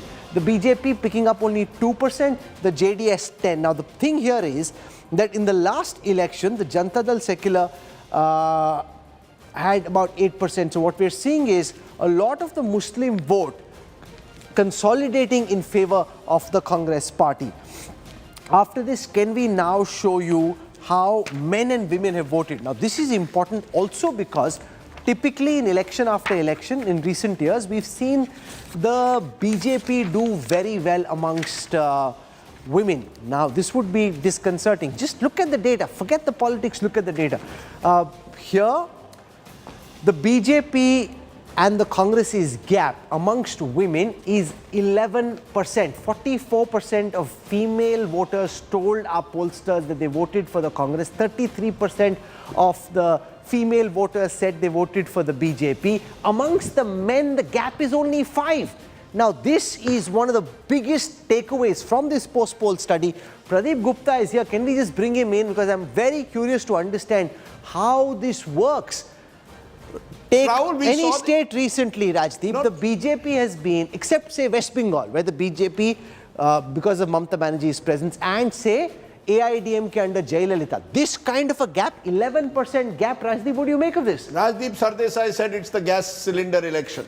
Who is the person who gets most hit by when there is price rise? The woman in the house. Why is it that every political party, including the BJP and the Congress, both the BJP and the Congress said, Rahul Gandhi in a speech and BJP in its manifesto, we will give free bus travel to women across Karnataka. Look at their guarantees. Look at what the Congress guarantee card is. Out of those 6 guarantees, 4 guarantees are aimed at women. Yeah, so you see, 4 of them are aimed at women. No, Rahul, the fact is, many of the people I met, women, said we will vote for Mr. Modi at the center, but in Karnataka we want a government change. I'll give you a simple point. Mr. Poonawalla mentioned centrally sponsored schemes. What has happened in Karnataka? The 10 kg rice scheme, Anna Bhagya, has gone to 5 kg. 5 kilos. Please understand, you see, you can come, one size doesn't fit all. Mr. Poonawalla rightly explained that why is it that in the Northeast this is not, that we have not faced this anti-incumbency, why not in North India? Your delivery systems of your local MLAs, there's anger against the local MLAs who are missing during COVID. There is anger because Please understand, Mr. Siddaramaiah was the old-style welfareist chief minister. He was giving these Annabhagya schemes. Indira Canteen came in, was extremely successful. The BJP thought, ye kahan Indira ke naam pe hai? They tried to reduce the funding to it. The BJP has successful centrally sponsored scheme like Ayushman Bharat. It has made a difference. Ujjwala initially did make a difference in states like Karnataka. There is the Pradhan Mantri Awas Yojana. Yes, they are giving credit to Mr. Modi. The same voter is telling me, I am not satisfied with my government in Bengaluru. I want to teach. I am not satisfied, more importantly, with my MLA. I want to teach him or her a lesson. I will vote for Mr. Modi when it comes to general election. This is the reality of India. One of the BJP's thesis in the campaign was that we've built up this Labharti vote, those who benefited from centrally aided schemes, and the garib voter, the poor voter, is the one who will take us past the finishing line. An 11% gap amongst women. This would ring alarm bells on the 13th if these numbers hold. Look, if these numbers hold, the whole theory of a double engine sarkar is the central government delivers and the state government also delivers. Okay, the two have to fire together. Obviously, there has been significant, if these numbers are true, significant disappointment that the voter has faced at the level of the state government. And that is clearly becoming apparent to these numbers. Very significant. A 5% gap between the Congress and the BJP amongst men, and 11% gap amongst women. I've seen this in a state in Himachal, sir. This also happened in Himachal. Sir, but typically, women voters, because of all the schemes of the Modi government, have in recent elections been siding the BJP much more than the men. Yes. I think what's more important is Bengal women voted where the women vote, that party wins. Yeah, that's true. Also, it has had. But you know, Mr. Shastri, you'll weigh in on this. Mr. Shastri, you'll weigh in on this. 102 seats, if I'm not wrong. Women are more than men. Yes, yes. Women, 102 seats. Women outweigh men in terms of voters. And as you said, Preeti, in this poll, if there is a 11 percentage point difference, this is a clear indicator that for women, for the issues which matter for them, they see the Congress as the one which would deliver, and more importantly, they see that in the last 4 years, they have not seen the benefits they were hoping for from the state government. Because at the end of the day, delivery of welfare schemes by the state government is what women are looking at. I think what Rajdeep said. I think Rajdeep's term about the gas cylinder for me is symbolic of price. You know what I got a lot. But Rajdeep, even the BJP was giving 3 gas cylinders in their manifesto. I'll give you 2 very quick points. You mentioned, and rightly so, Rahul, that we've seen in other elections women voting much higher for BJP than for the Congress. I'll give you UP. In UP, what was the issue for women? Symbolized law and order. Law and order. Law and order. Please understand, different states vote differently. Law and order was an issue for women. Yogi's government was seen to have performed well on law and order. Women rewarded him. Why has Nitish Kumar over the years done reasonably well when he was particularly with the BJP? Because he was seen to have schemes directed at women that were working in contrast to Lalu's. It's all Mamta Banerjee does, you know, whether it's Griya Lakshmi, Rupar Shri, directed for women. So you have either women schemes that deliver, or people contrast you to the previous government that was there. You asked me, why is it, you know, why is it that the BJP in Karnataka was not able to, they've given 3 gas cylinders they promised in their manifesto. I said it to you the other day, the BJP, if these numbers are right, got, I believe, their strategy wrong in 2022. What were they doing all through 2022? Tipu Sultan, Savarkar, hijab, azan, halal, every time trying to create a polarizing issue. Let Ashok Malik come in on this. This was not going to work. You should have focused on welfareism then. But they went. Your reservations, just a minute, your reservations came in February for SC and STs. You think people don't see through all this? You think the Vokalikas and Lingayats don't see through it? That in the last moment, last stretch, you're suddenly saying, aapko reservation. So what happened? The BJP went down the azan hijab route and then pivoted towards reservation and everything else that they did. Too late. Why did that not work in Karnataka? In the past year, it was fairly clear that the party was struggling in Karnataka. And Mr. Modi's campaign was meant to cover the gap. As I said right at the beginning, he covered some of it, could not obviously cover all of it. But one more point I'd like to make, in election after election in India, in Karnataka and elsewhere, frankly, women are emerging as a swing constituency. Sure. A small point to add to the point that is made. If you look at the fact that the BJP in its manifesto made promises about 3 cylinders and all that. The voter is looking at performance on the ground. You see, when a party makes an assurance, the question that the voter asks is, am I seeing it actually being delivered on the ground? And if it's simply a promise and not delivery, the voter is not going to take that seriously. Okay, so since if someone's just tuned in, let's spend a moment taking you through the big picture that's emerged in this India Today Access My India exit poll. Remember, this is India's most formidable poll with a 95% accuracy record in over 100 polls so far. Access My India is predicting for India Today that the BJP, which had 104 seats at the end of the assembly elections last time, going up to 116 if you include the bypolls, etc., could end up between 62 and 80. The Congress could end up between 122 to 140. No wonder Mallikarjun Kharge is dancing there in the corner. The midway point is 113. If this is true, this would be the biggest Congress victory since Chhattisgarh. Remember, Madhya Pradesh and Rajasthan were narrow victories.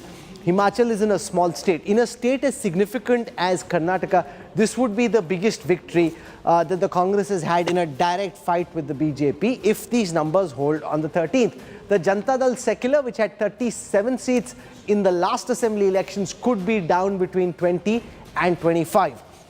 Let's now look at the vote shares, because the vote share, because people, when they wonder whether these numbers will hold, should really be looking at the vote share margins, because if the vote share is tight, then yes, pollsters are on an edge and the numbers could be a bit topsy-turvy.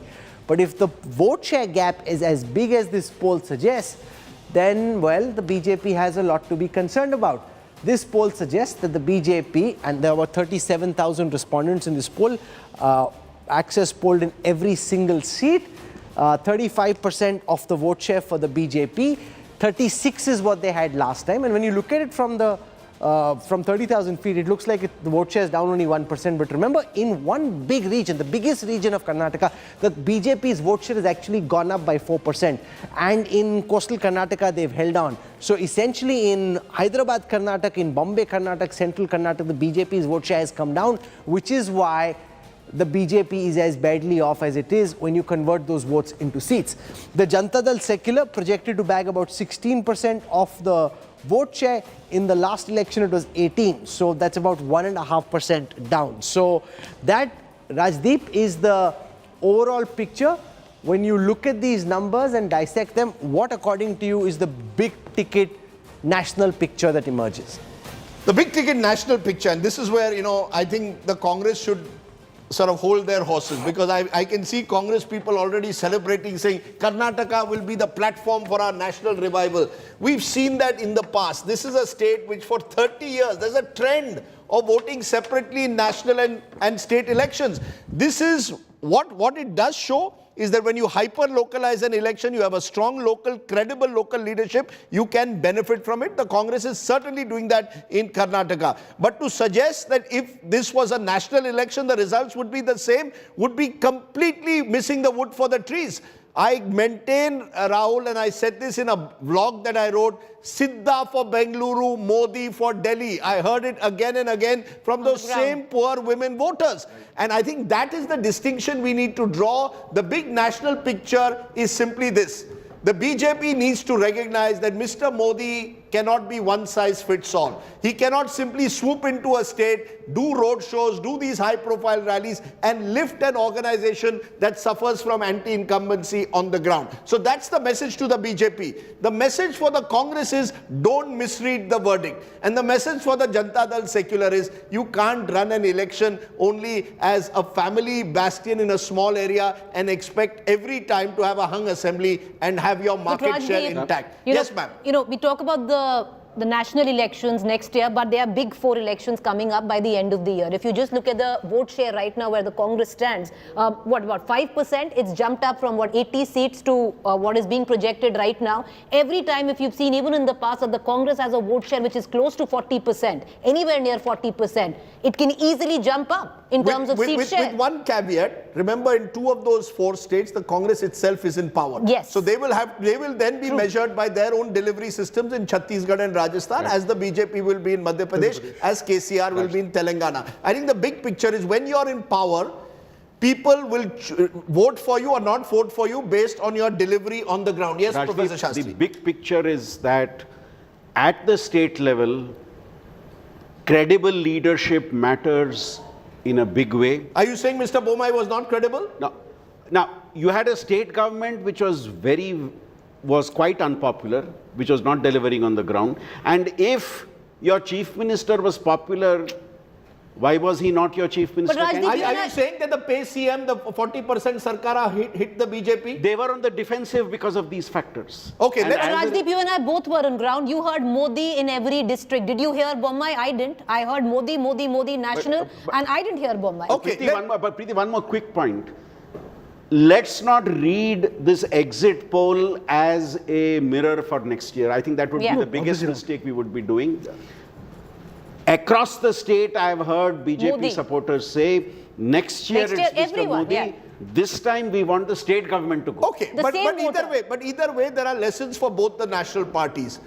State elections are very different to national elections. The BJP cannot afford to fall into the trap that the Congress under Indira fell into by appointing so-called weak state leaders who are perceived to be remote controlled by Delhi. And the Congress needs to empower local leaders as they did in Karnataka. And if they have this verdict, then that will be a recipe perhaps for the future. You make it Modi versus Rahul Gandhi at the national level, may not quite work. But let's take that to Priyank Kharge. He's MLA.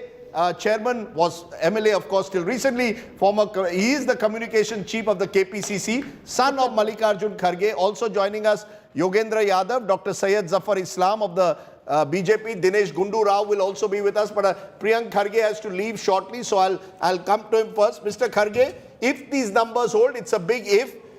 Will you see this as a victory for a localized model, a hyper-localized model where you focus on local issues rather than making an election, a national referendum on leadership and attacking Mr. Modi? You attacked Mr. Modi and it seemed to recoil. Your father attacked him, but most of your other leaders only focused on local issues. Well, I partially agree with you. We had kept the narrative extremely local or hyper-local, as you call it. We made the narratives that are made for the Karnatakas. We had the Karnataka pride being played out extremely well, and that credit goes to actually BJP. They came in and kept insulting Karnataka's time and again. And we just took it up from there. And more importantly, like how Rahul was saying, the government had a great branding by itself, the PCM, the 40% Sarkara. These are the brands that we did not come up with. These are the brands that the people came up with, the Contractors Association came up with, the RUPSA Association came up with. And we just took it to the next level. So we were a step ahead when it came to narrative building. So you agree, Mr. We were a step ahead when it came to better preparing. So you agree that even if you win, and as I keep reiterating, it's a big if, this template may not hold for a general election next year. You'll have to change the template. This works for state elections.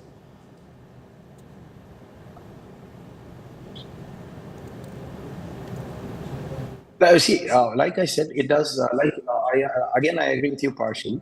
The road to Delhi is by winning states. We need to win as many states as possible to get to 2024. So Karnataka is a big step for us, and the surveys are indicative. And I'm sure that we will cross the 130 mark.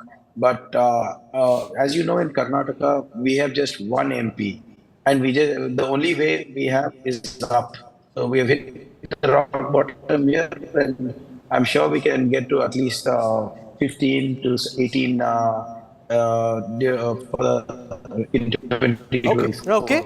Thanks, Mr. Kharge, for joining us. I want to go across to Yogendra Yadav. He's always got a very sharp and incisive take on the data. When we had you once on the political stock exchange, I remember this is kind of what you were suggesting towards the higher end of our range. Of all of what we've shown our viewers so far, what's your analysis? What are you picking up from these numbers? Because you tend to read more from the numbers than most people can. Rahul, for some reason, it's been a flood of exit polls this evening. On last count, I saw 10 exit polls. Of them, 8 show Congress to be ahead. 2 opinion polls, actually, 2 exit polls actually say BJP ahead. In terms of, if we look at averages, most exit polls are saying Congress ahead, but only marginally, somewhere there around the midpoint, just around the majority mark. Your poll seems to be an outlier because it says that Congress is winning big. Outlier doesn't mean it's wrong. I personally think that your outlier poll is actually accurate. No, I'm nobody to pass judgments on exit polls. After all, everyone has done their figures, but there are 2 or 3 things which make me take your poll more seriously. I've just also said on social media that I take the India Today one more seriously this time for 2 or 3 reasons. One is that in the recent past, the Access My India poll has had a decent track record. You've made more than one outlier predictions, which have proven to be right. So I would take that seriously. Second, the internal breakup that I'm looking at in terms of regions, and we've provided breakup in terms of gender, in terms of communities, that tends to make sense. And third, I must confess that it is somewhat in tune with what I saw on the ground. Look, it's an exit poll, and nothing that I say is going to influence even one voter. So there's no point in taking sides now. I'm not an independent analyst. I'm a political activist, but I do realize that this is not the moment to need one. No, so what would be that one factor, Yogendra Yadav, that you saw on the ground that you believe makes a difference from 2019, where the BJP swept the elections in Karnataka, to 2023, where it appears the Congress has the edge? Rasdeep, I personally thought that this election was not decided in the last 2 weeks, if the India Today figures are correct, and I think they are correct.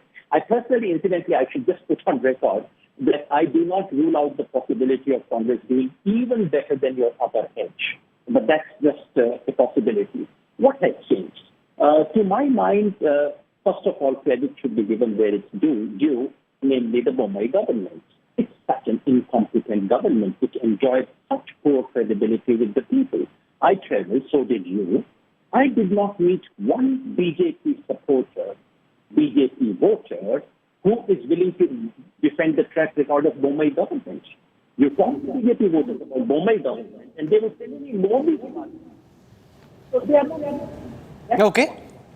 Secondly, in the fourth election, Congress did 2 smart ones.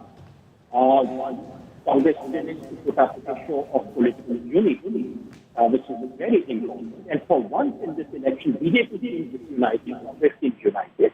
And second, in terms of its overall message and communication, Congress was quite clear. This 5 guarantees thing was clearly targeted at the poor voters, who are actually principally Congress's voters. You have shown me gender and caste-wise, but if possible, also show me rich and poor.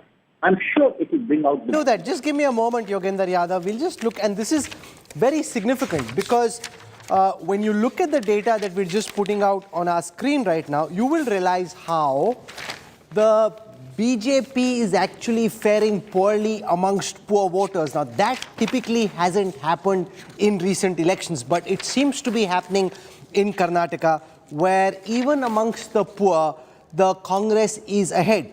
Now, if you look at the income-wise breakup, those who earned up to 10,000 rupees, 33% said they voted for the BJP, 44% said they voted for the Congress. So there's an 11% gap there. Otherwise, there's a 6% gap. But amongst those who are 10,000, up to 10,000, the Congress is at 44, an 11% gap. It comes down as you go amongst the richer communities. No, Rahul, even more significant. If you earn more than 30,000 per month, monthly, BJP leads the Congress 41 to 33.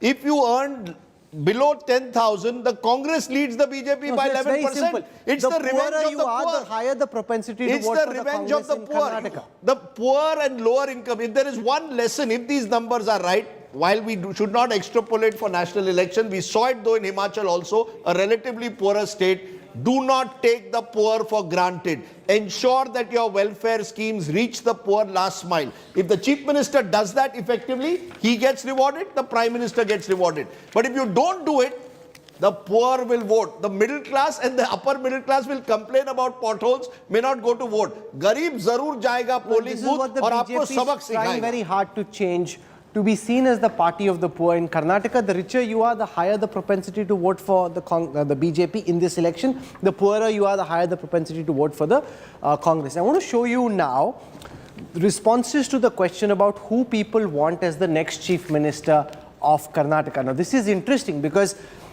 if you're watching TV, you think it's an even fight between Shiv Kumar and Siddaramaiah. If you actually look at the numbers, it's not. So here it is on your screen right now. 27% of the respondents say they want Siddaramaiah as the next Chief Minister. 15% say they want Bombay, the sitting Chief Minister. JDS's Kumaraswamy is at 15%. Shiv Kumar is only at 2%. Now, he's a great organizer, a leader possibly for the future, but in this particular poll, Pradeep Gupta is now with us. There is no doubt that of the 37,000 people you sampled, 3 in 10 say they want Siddaramaiah as Chief Minister. DK Shiv Kumar comes in at only 2%. Yes, and reason for this was quite evident that in last 2 terms, which is 10 years, Siddaramaiah ruled the state for 5 years, 5 consecutive years, single person, single Chief Minister. Whereas last term you see, the first year was HD Kumaraswamy in alliance with Congress, and after that BS Yediyurappa, and after that Basavaraj Bombay.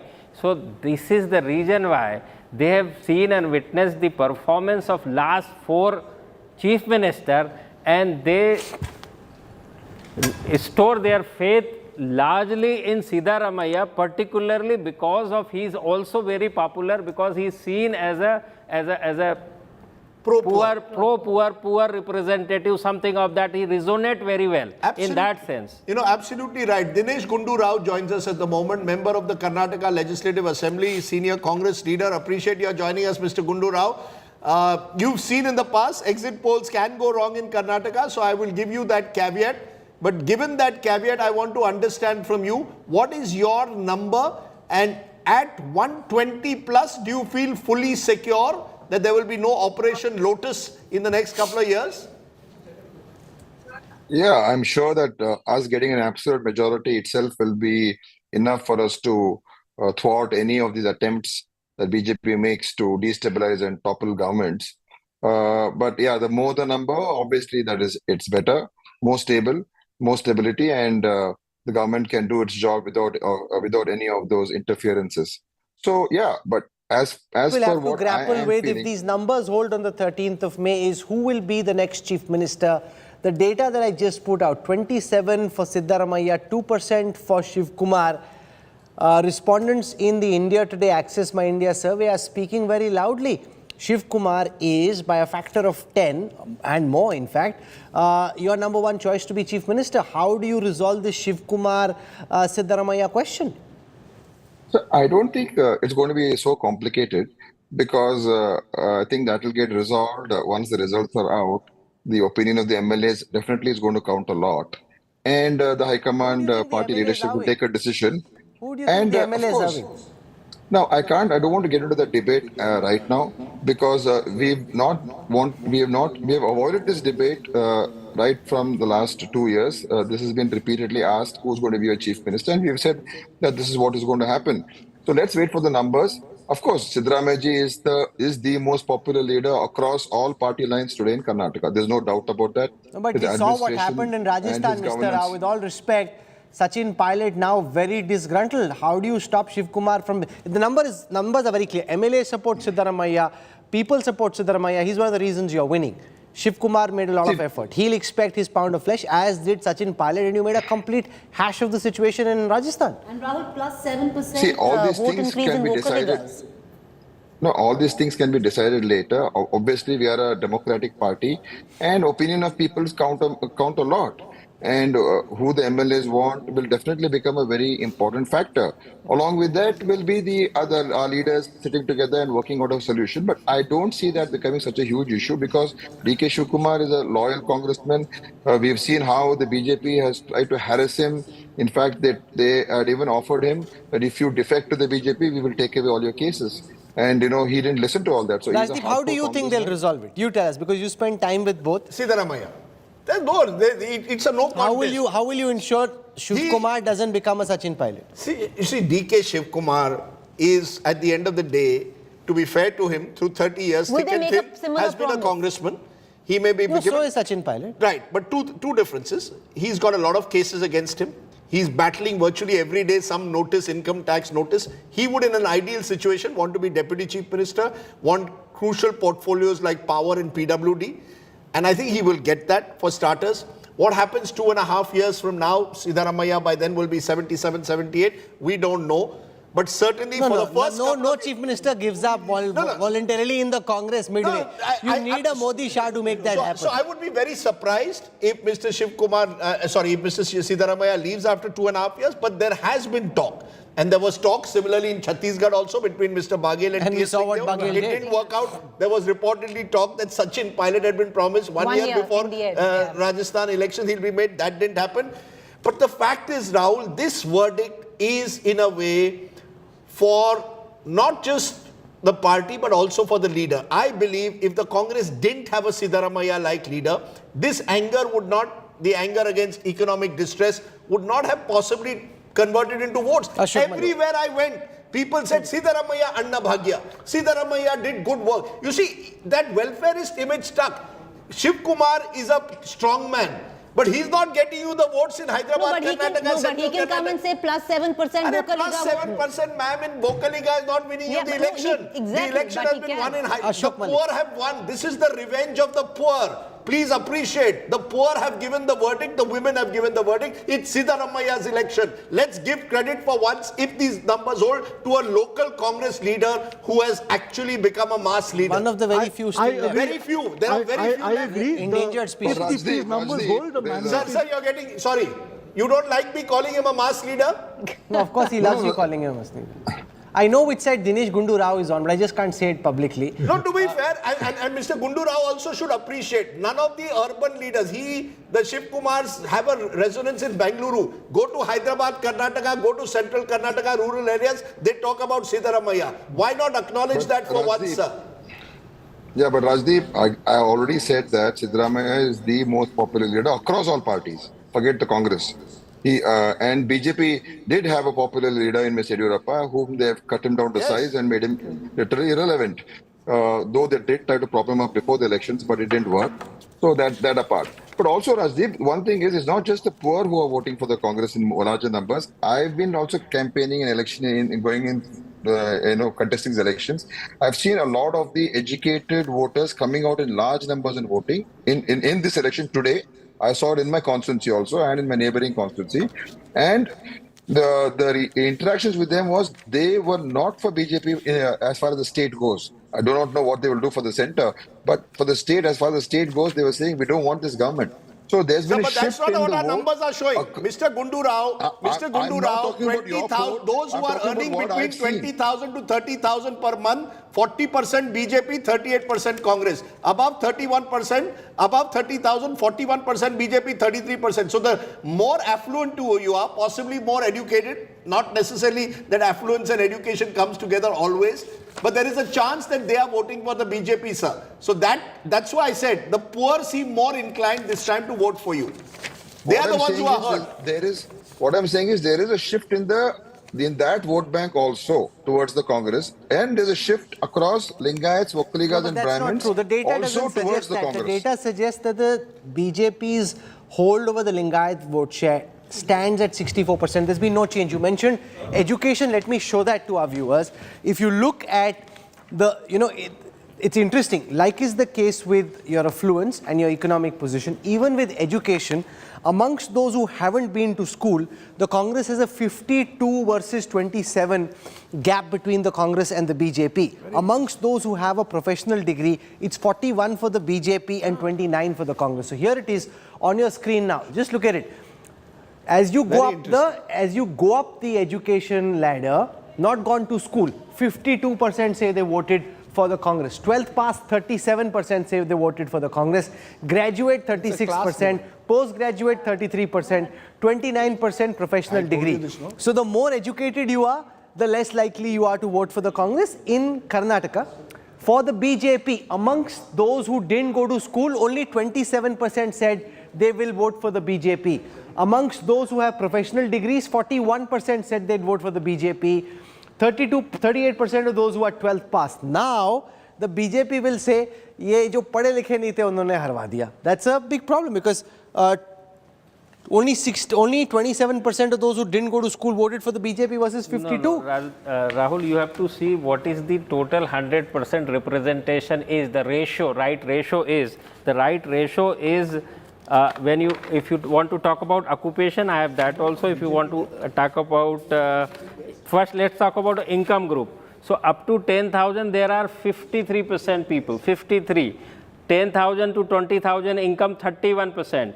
20,000 to 30,000, only 12%. And 30,000 and above, 4%. So even if the rich or relatively rich are voting, it doesn't matter because the poor are voting for the Yes, and BJP. that is why the welfare schemes are all about. Otherwise, why? No, so let's show you urban and rural. And this Ashok Malik again is problematic because typically you expect that in urban areas the Congress will not do well, which has been the trend, that the BJP is the urban party, or at least the, in most states, in urban areas, the BJP has done well. Now, in Karnataka, though, in rural areas, the Congress has 41% of the vote share. In urban areas, it has 44% of the vote share. So the Congress's vote share in urban areas is 3% more than the Congress's vote share in rural areas. The BJP, which has a 33% rural vote share, has a 36% urban vote share. The JDS 19 versus 14. Now because of JDS. Sure.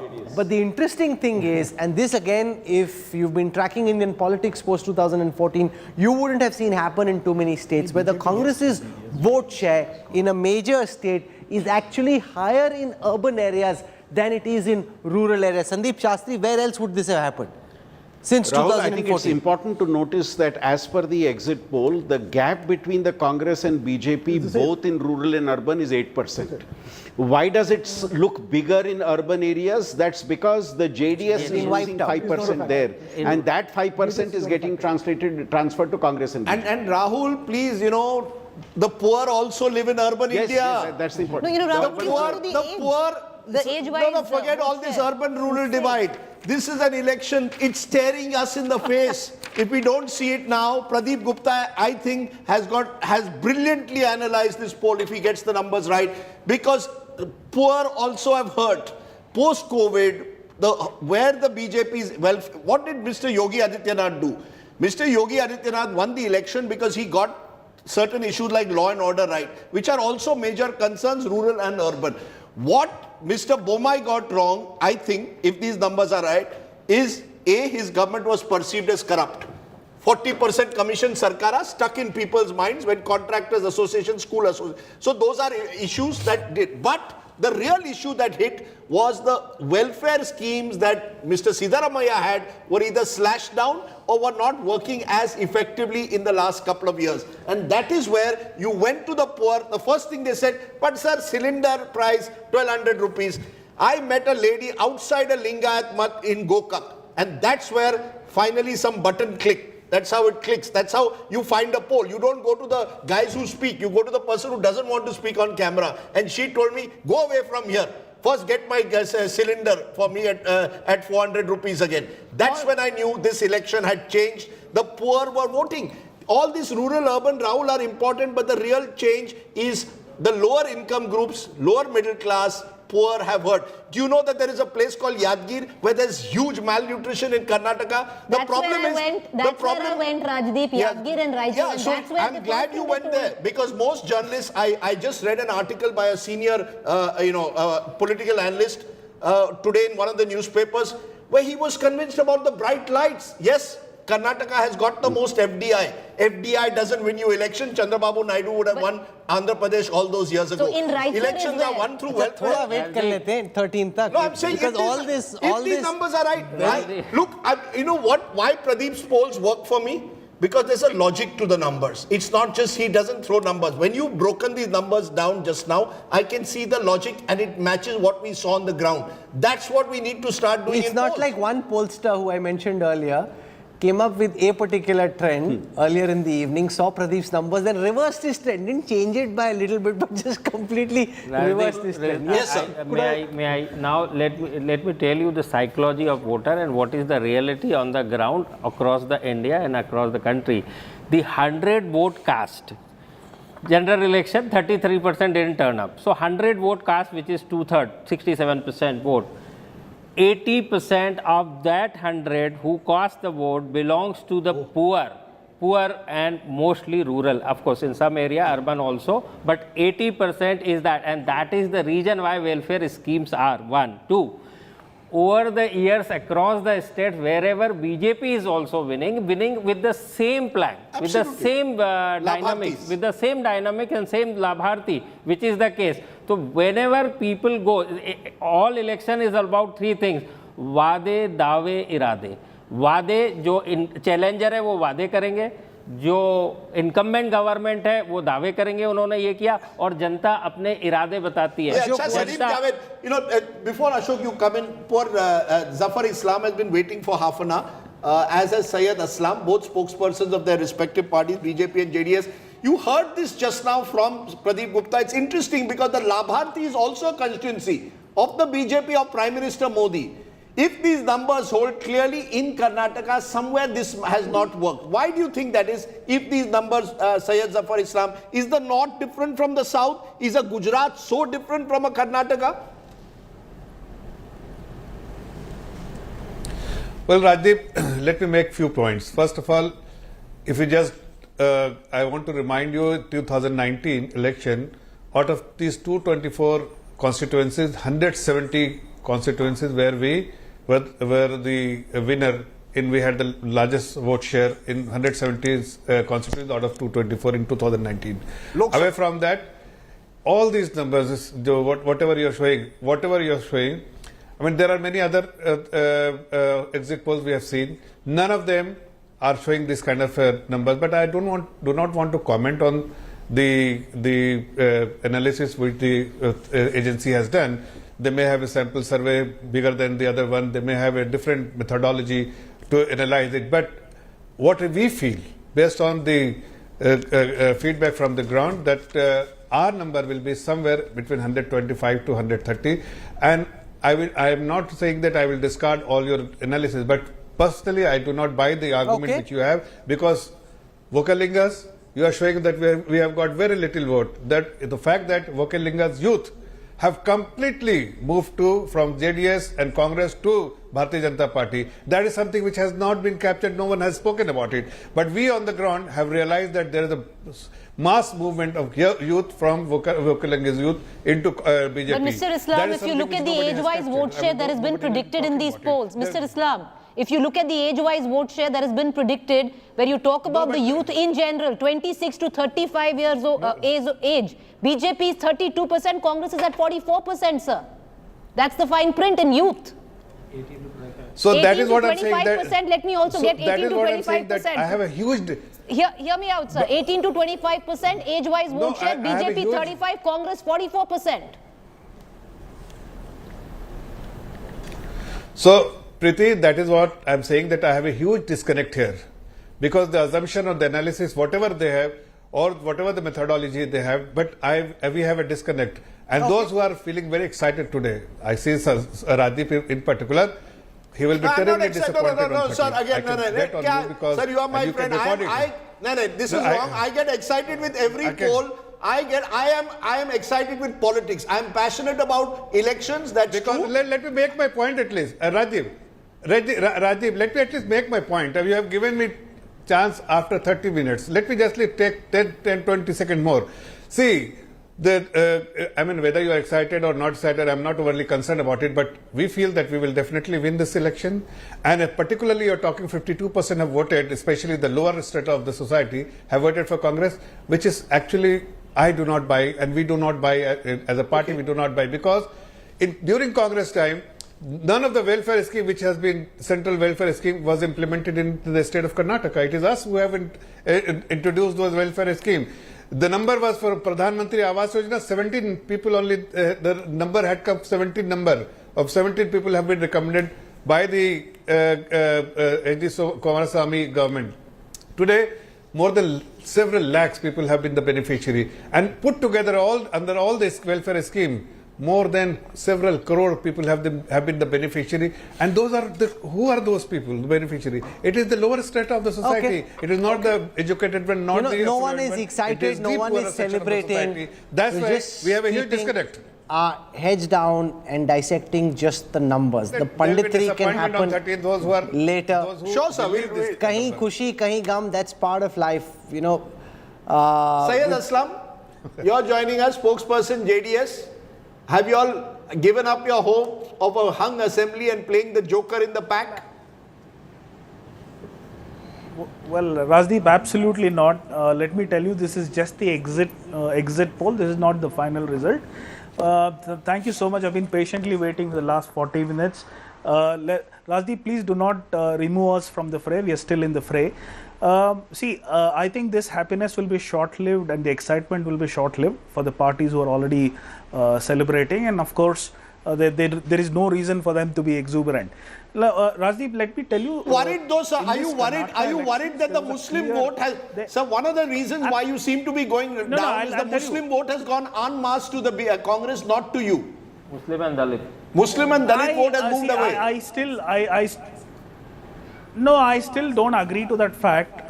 If you see in the last elections in 2018, we had seen that about 12% of Muslim votes had come to JDS, and I'm sure with Mr. CM Ibrahim being the president for JDS, state president for JDS, and of course, there is a sentiment about the reservation which is removed recently. Of course, we will have the Muslim votes being increased to the JDS. And coming back to the stats, Rajdeep, like I told you, there's a clear negative wave against the BJP. There's a wave with the anti-incumbency. They're reeling under the pressure of corruption charges, and of course the inflation and unemployment. So it was for us to, for us to capitalize with these issues. The Congress must have started their 5 promises now. We started the Panch Ratna Yatra way back in November.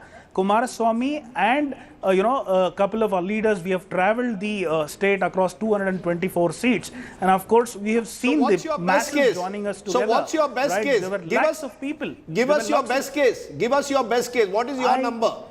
I wouldn't want to.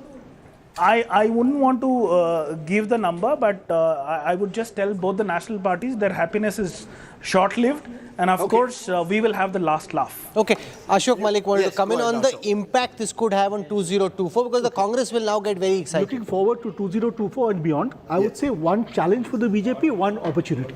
Challenge, if you look at these numbers, the first-time voter, the youngest voter, the woman or the man who was 10 years old in 2014 when Mr. Modi came to power is today 20, has no memory of UPA. Some focus on that, because the youngest voters here are voting for the Congress in much larger numbers. Okay? So that is one concern someone in the BJP should be watching. The opportunity in Karnataka in particular, particularly if Siddaramaiah becomes Chief Minister, which is likely, I agree with you, if these numbers hold. With the JDS contracting, with Siddaramaiah and the backward Muslim coalition in power, the BJP can make a serious grab for the Vokalega vote and towards building a Vokalega-Lingayat coalition. Which has existed earlier. Can they come together? Which has existed earlier. Which has existed earlier. Ashokji is making a valid point.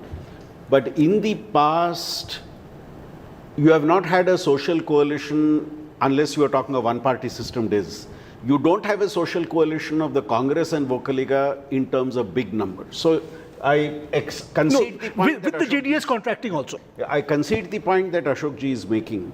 I think what's important, if these numbers hold out, is clearly as you are going state election by state election, and that will be an indicator towards the end of the year also, local issues at the state level seem to dominate. What Rajdeep said, Karnataka set that trend 40 years ago. In 1984, we set that trend. That trend is now being seen in other states, that state elections have a totally different trajectory and national elections have a different trajectory. And Rahul, just wanted to make a quick point over here about JDS Vocaliga vote share shift to the BJP and all that. In 2019 general election, JDS and Congress fought together, and you see what is the result. And also, one more point that time I just stopped somehow. You said that in this poll, there is a logic. Let me tell you, in all our polls, till today 63 polls, we predicted 59 most accurately with the same logic, same methodology, same science and everything same. And BJP has also won whatever number of election won on account of poor favoring them. And large. I don't know whether Yogendra Yadav is still with us. He's no longer there. He's no longer there because I think one of the things that, I think that's happened is, while I keep repeating, we talk about Vocaliga Lingayats. The social coalition that is building is what has happened if these numbers are right. The Congress has gone back to its old social coalition. The Congress had lost the Lingayat vote since the 1990s. It's not happened today. Ever since Virendra Patil, the famous instance, the manner in which he was removed, the Congress hasn't had a Lingayat chief minister. In fact, one thing the Congress was worried about was the fact, the manner in which Siddaramaiah attacked and said this is a corrupt Lingayat chief minister. And there was a fear that there would be a backlash. What's happened? The BJP has held on to its Lingayat vote. So it's not that the Congress has got the Lingayat vote, something it's not got for the last 30 years. Vocaligas. Again, the Congress has never really got the Vocaliga vote. During SM Krishna's time, it got it for a little while, but never was able to match Deva Gowda's appeal among the Vocaligas. Where was the Congress strong, and why is the Congress weakened in other states? The Congress has always had a large chunk of the Muslim vote. The Congress lost out because the Dalits, the scheduled tribes and the OBCs, the non-dominant OBCs, left it. Those communities in other parts of the country, especially in North India, either turned to regional parties or to the BJP. Mr. Modi, for example, is a very popular, seen in OBC terms in Bihar and UP. In the South, the Congress original part, why did Indira Gandhi go to a Chikmagalur? Why did Sonia Gandhi go to Bellary? This was your constituency. You had a wide coalition. Why was Maharashtra a citadel of the Congress for years? The Congress lost that vote. The Congress's message is, you go back and do welfare measures and you will get back that vote. Mr. Modi has taught a lesson to all parties, Rahul. There is a Labharti voter. And the Labharti, the Congress has lost. Mr. Modi has been more effective with them. That is why you are in the government, boss. That's right. That's why Mr. Modi has won 2 consecutive elections. One of the biggest questions that's in the minds of those who are watching at this moment is, why did people vote the way they did? How important was the Modi factor in this election? To what extent did Prime Minister Modi's personal appeal impact the way voters voted? So here is really a very, very interesting finding about how people voted and why they voted the way they did. The number one response was, 36% said they voted because they wanted the development of the state and whoever they thought could develop the state better. Out of this, 41% were BJP voters and 34% were Congress voters, right? Now, because of the MLA candidate, 14% said they voted the way they did because of the MLA candidate. 11% said they voted the way they did because of the favorite party. Now, this is significant. Look at this. 7% of all those who were polled by Pradeep Gupta and Access My India said they voted the way they did because of Prime Minister Modi. The BJP's vote share is 36%. Take 7% of the total vote that came away from that. Basically, 1 in 5 people who voted for the BJP, because when you look at the breakup amongst parties, 19% of those who voted for the BJP, and that's a big number, 19% who voted for the BJP in this assembly election said they voted for the BJP, Pradeep Gupta, because of Prime Minister Modi. Yes, and in fact, those who voted for the BJP in our poll, 41% said for the development. You know, generally they say Vikas development ke liye kar rahe hain. The second best number is 19%. They said because of PM Modi we are voting to BJP.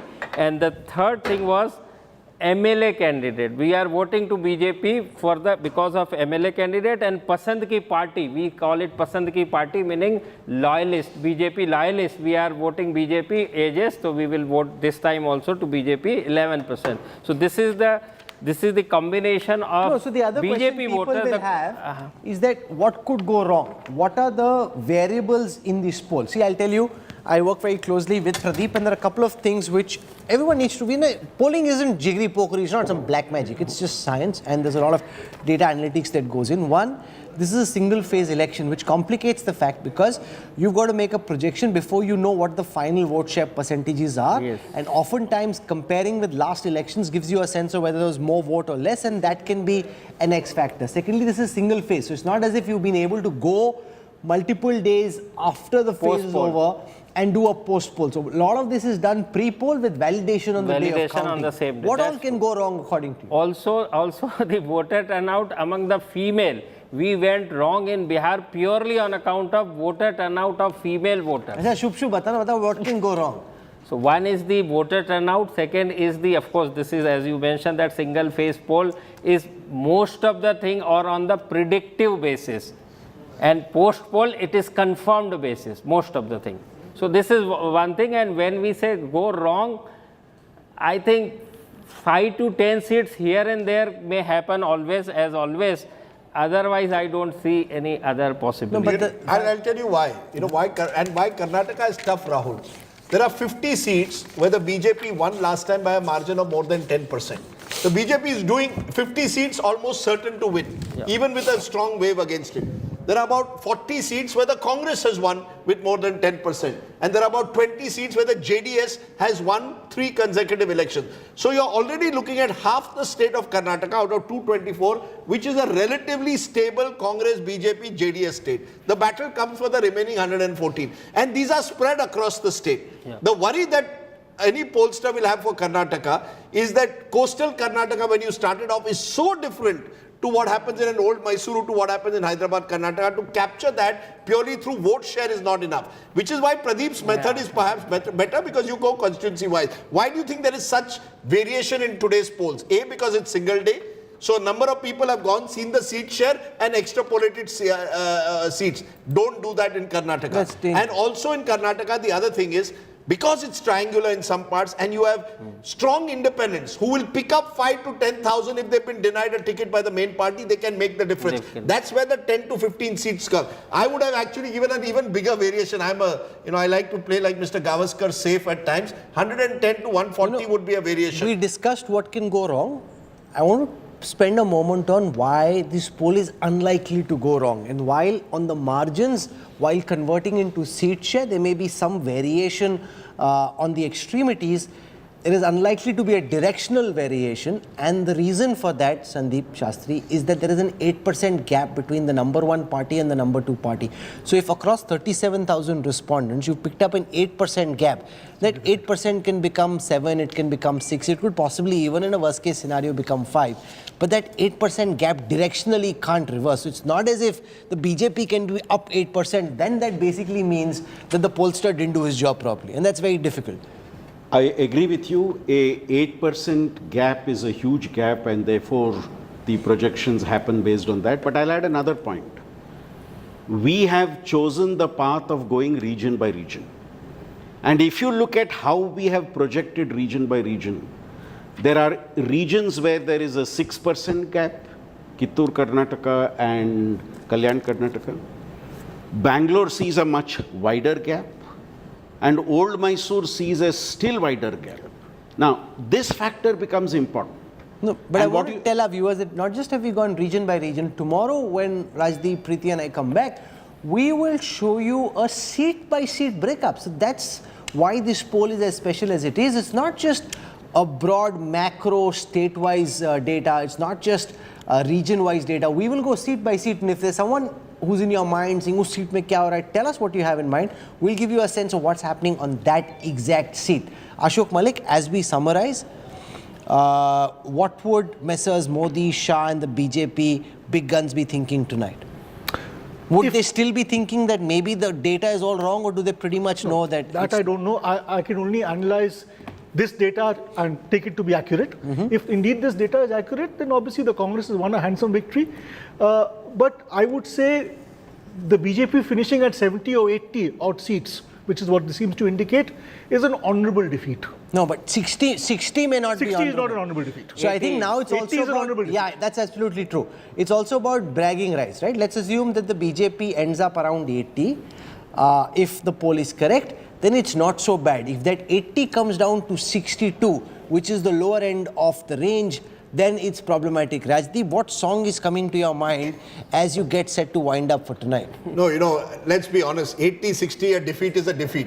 Let's not now say there are no honorable defeats in politics. You lose. No, I don't agree with that. I don't agree with that. Come on, Rajdeep. The fact is, the BJP fought a tough fight, like their life depended. If the Congress was on the other side, they would have not even fought. I agree, but they lose. The problem is, when the BJP loses, we blame, the BJP will say, "Arey, hamari local level strategy nahi chali." But which is actually true. We will show JP Nadda, when the Congress wins, they will think Priyanka and Sonia Gandhi delivered when actually the local leadership did. We need to start understanding, I keep repeating, every state of this country is very different to the other. Karnataka particularly is an outlier state. My friend So is what here. song are you singing tonight? What song am I singing tonight? The usual song I sing on, we should wait for election day. Dekhe zara, kisme kitna hai dam. This has been a very tough election because the difference is it was the only state. And it was summer. It's the 1 month where the weather is not as great as otherwise it is. I think both sides have fought very hard. Even Kumaraswamy did a 5-month yatra. Dekhe zara, kisme kitna hai dam. But I repeat my thing, Garib, suno garib ki. अगर आप गरीब की नहीं सुनोगे ना, welfare scheme नहीं करोगे, वो गरीब आपको एक ना एक दिन सबक सिखाता है. Rajdeep and Pradeep, गरीबों की सुनो, गरीबों की सुनो, वो तुम्हारी सुनेगा. That's the song. Pradeep and Rajdeep have 2 days to get the dancing game in order. We've had multiple guests come up and say, you have only one dance move, guys. So you need to just kind of maybe meet a choreographer. Wasn't that a song? गरीबों की सुनो, वो तुम्हारी सुनेगा. तुम एक पैसा दोगे, वो 10 लाख देंगे. That is the message if Pradeep's poll is right. This is a poll. Don't forget all the data you've given. Lingayat, Vokalika. This is a poll of the poor. Okay, ji. Thank you for tuning in. I hope you enjoyed our coverage. We'll be back tomorrow, day after, and then, of course, Saturday, Super Saturday. As Pradeep said, out of the 63 polls, 59 have been correct. So if you believe in statistics, analytics, and probability, you've seen by far the sharpest insights into the way Karnataka is likely to have voted. But nobody is God. Far from, that's hardly something that we'd ever claim. So we'll just wait and let the fat lady sing on the 13th. Thank you very much for tuning in. Goodbye. Bye, Namaskaram.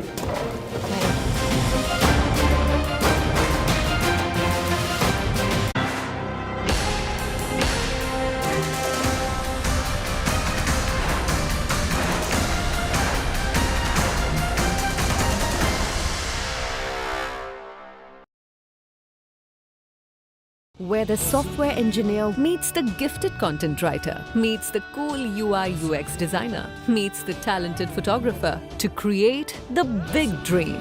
The world comes together at Sharda University. So where are you? Make your media plan smarter with India Today Live TV on your connected devices. Amplify your brand with 100 million smart internet viewers. To advertise, mail us at sales@aajtak.com.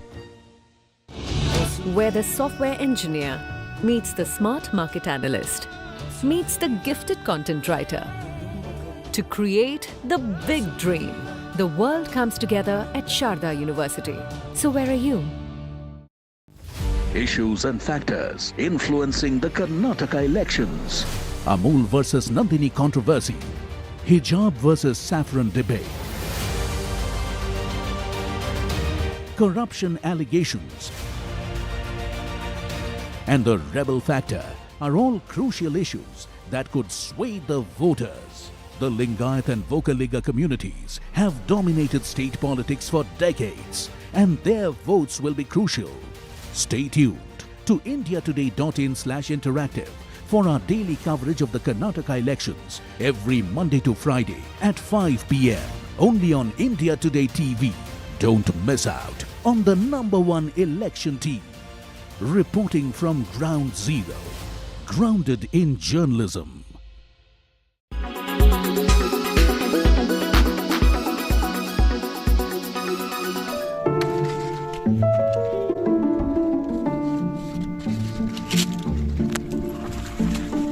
Corona का बीमारी आया, उसमें मेरा नौकरी चला गया था. Abhijit Lavande lost his job during the coronavirus pandemic. This is when he decided to go back to the roots. He went back to his village, Singhapur in Pune district, where he took up farming. मेरे पुरखों की जमीन थी 9 एकड़. उसमें मेरे पिताजी और काका अंजीर और सीताफल का खेती करते थे. उसके बाद मैंने 2018 साल में जो कोरोना का बीमारी आया, उसमें मेरा नौकरी चला गया था. तो उसमें मैंने ऐसा डिसीजन लिया कि ये पुरखों का जमीन है, वो आधुनिक से खेती करने का. खेती में हम सब्जी, टमाटो, बैगन लगाते थे. कभी बारिश आती, जोर से आती तो नुकसान हो जाता, कभी दुष्काल पड़ जाता, इसलिए हमने अंजीर की खेती लगाई. He adopted modern techniques of farming and cultivated figs, custard apple and jamun. इस साल 14 टन का विक्रमी उत्पादन उससे मिल गया और उससे बाजार भाव भी अच्छा मिला. 90 या 100 रुपए तक बाजार भाव मिल गया. पिछले साल मैंने उसी का पूरा रेसिड्यू फ्री अंजीर पका के और सेंद्रीय खत पूरा यूज करके खेती किया था. इस साल भी मैंने वैसा ही किया. अभी इस साल हमको 10 लाख रुपए नफा हुआ और खर्चा उसको हुआ था 1,60,000 रुपए. First year, Abhijit says their produce was exported to European nations. This time he claims the prices were better in the domestic market. Abhijit now has a bigger plans for his farm. Bureau Report, India Today.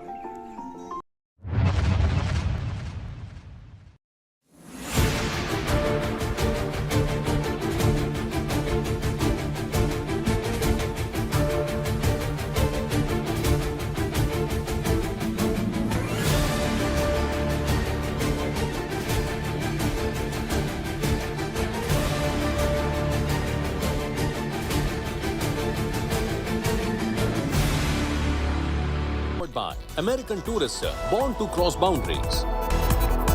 LIC हर पल आपके साथ.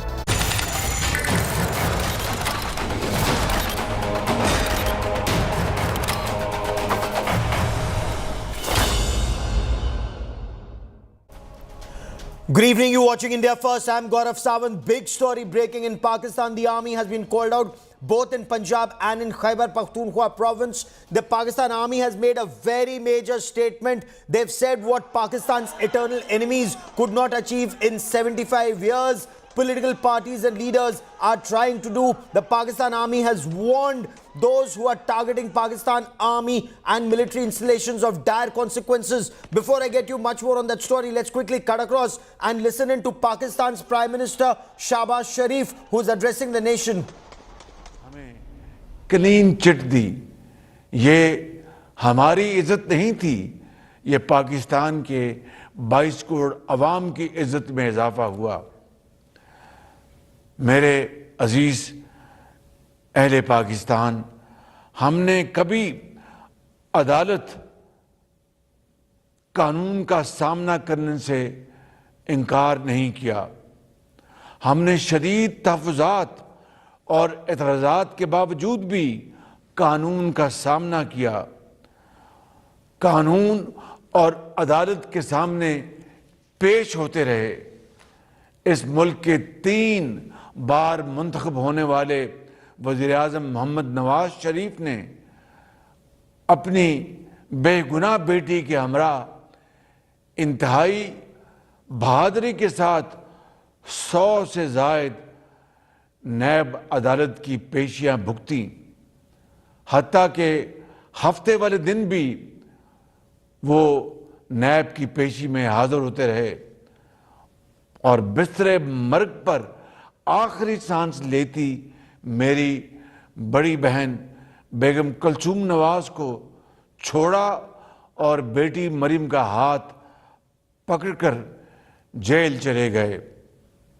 میرے بھائی اور بہنوں، آج میں 27 دسمبر 2007 کو محترمہ بے نظیر بھٹو کی الفناک شہادت کے واقعہ کی بھی مثال دینا چاہتا ہوں۔ اس قومی سہانے کے بعد بلا شبہ پاکستان پیپلز پارٹی کی قیادت اور کارکنوں نے جس اعلیٰ قومی طرز عمل، صبر اور تحمل اور مثالی حب الوطنی کا مظاہرہ کیا، اس کا ہمیشہ اعتراف اور تحسین ہوتی رہے گی، اور تاریخ اس واقعے کو ہمیشہ کے لیے سنہرے حروف میں یاد رکھے گی۔ خاص طور پر جناب آصف علی زرداری نے پاکستان کھپے کا نعرہ لگا کر نہ صرف دشمنوں کے ناپاک عزائم کو خاک میں ملا دیا تھا، بلکہ یہ واضح پیغام بھی دیا کہ ہم نے قانون اور جمہوریت کے ذریعے آگے بڑھنا ہے اور پاکستان کو ترقی دلوانی ہے۔ ہمارے سامنے ایسی اور بھی کئی مثالیں ہیں جس میں قیادت اور کارکنوں نے جذبات کے بجائے قانون اور عدالت پر اعتماد کیا۔ میرے بھائی اور بہنوں، قانون کی حکمرانی کا مطلب یہی ہے کہ آپ قانون اور عدالت میں اپنے حقوق کی جنگ لڑیں۔ سرکاری و نجی املاک کو نقصان پہنچانا قطعی دہشت گردانہ عمل ہے، بلکہ یہ سنگین ملک دشمنی ہے۔ یہ یاد رہنا چاہیے کہ طاقتور اور کمزور سب قانون کے سامنے برابر ہیں۔ یہی درس اسلام کا ہے اور یہی جمہوریت کا حسن ہے۔ عزیز اہل وطن، P T I chairman Imran Niazi کی گرفتاری کرپشن اور کرپٹ پریکٹسز کے ایک مقدمے میں ہوئی ہے۔ القادر ٹرسٹ کیس کے تمام شواہد ثبوت موجود ہیں جس پر نیب انکوائری کر رہا ہے۔ 190 ملین پاؤنڈ کے معاملے یعنی 60 ارب روپے کے معاملے کو کیسے لفافے میں بند کر کے کابینہ سے منظور کرایا گیا، یہ ایک سنگین سوال ہے۔ کابینہ کو مکمل طور پر اندھیرے میں رکھا گیا اور بند لفافے میں جو کچھ بھی تھا کابینہ کے کسی فرد کو نہیں دکھایا گیا، لہذا یہ کابینہ کا فیصلہ کیسے ہو سکتا ہے؟ جب معاملہ قومی خزانے کے 60 ارب روپے کا ہو تو کیا اسلام، قانون اور جمہوریت میں کوئی بھی یہ اجازت دے سکتا ہے کہ ملزم عدالت اور قانون کا سامنا کرنے سے انکار کر دے؟ میرے بھائی اور بہنوں، بطور ایک سیاسی کارکن کسی بھی گرفتاری پر ہم خوشی کا اظہار نہیں کر سکتے۔ یہ یقیناً زندگی کا ایک تلخ لمحہ ہوتا ہے جس سے ہم کئی مرتبہ گزر چکے ہیں۔ ایسے مراحل میں اصل کردار قیادت کا ہوتا ہے کہ وہ اپنے کارکنوں کو قانون کی لکیر عبور نہ کرنے دے، سرکاری و نجی املاک اور جان کی حفاظت کو یقینی بنانے میں اپنا حصہ ڈالے۔ مگر صد افسوس کہ عمران نیازی اور پی ٹی آئی نے قانونی طرز عمل اختیار کرنا تو درکنار۔ So Pakistan's Prime Minister Shahbaz Sharif there launching a frontal attack on Imran Khan, giving details how Mia Nawaz Sharif, when he was the Prime Minister and he'd been Prime Minister of Pakistan 3 times, he appeared in cases, in NAP cases, more than 100 times he appeared in cases, as did Maryam Nawaz. He also spoke of when Benazir Bhutto was assassinated. PPP workers did not go on the rampage, but look at how Imran Khan and his supporters are acting. He's now giving out details of that corruption case, the Al-Qadr case, where he says 60 Arab rupees is the figure that he's giving out, 60 billion rupees, Pakistani rupees. That's the level of corruption. Imran Khan and his wife, according to the case, they benefited. Why is he not willing to appear before the cases? Now, in court, Imran Khan has also been indicted in the Tosha Khana case.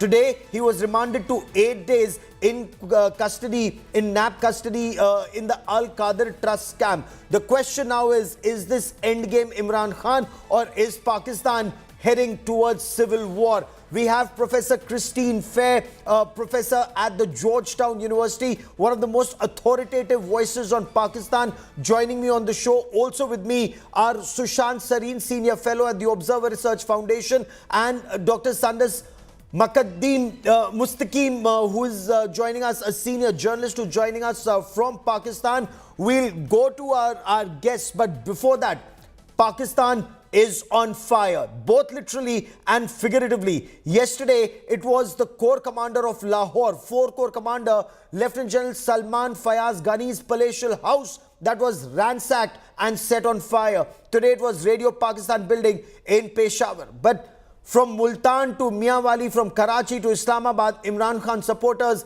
are setting the country on fire. The Pakistan army has been called out. But given that they too are in the line of Imran Khan supporters' fire, now what is the situation? Will the situation now be contained, or will it now spiral out of control?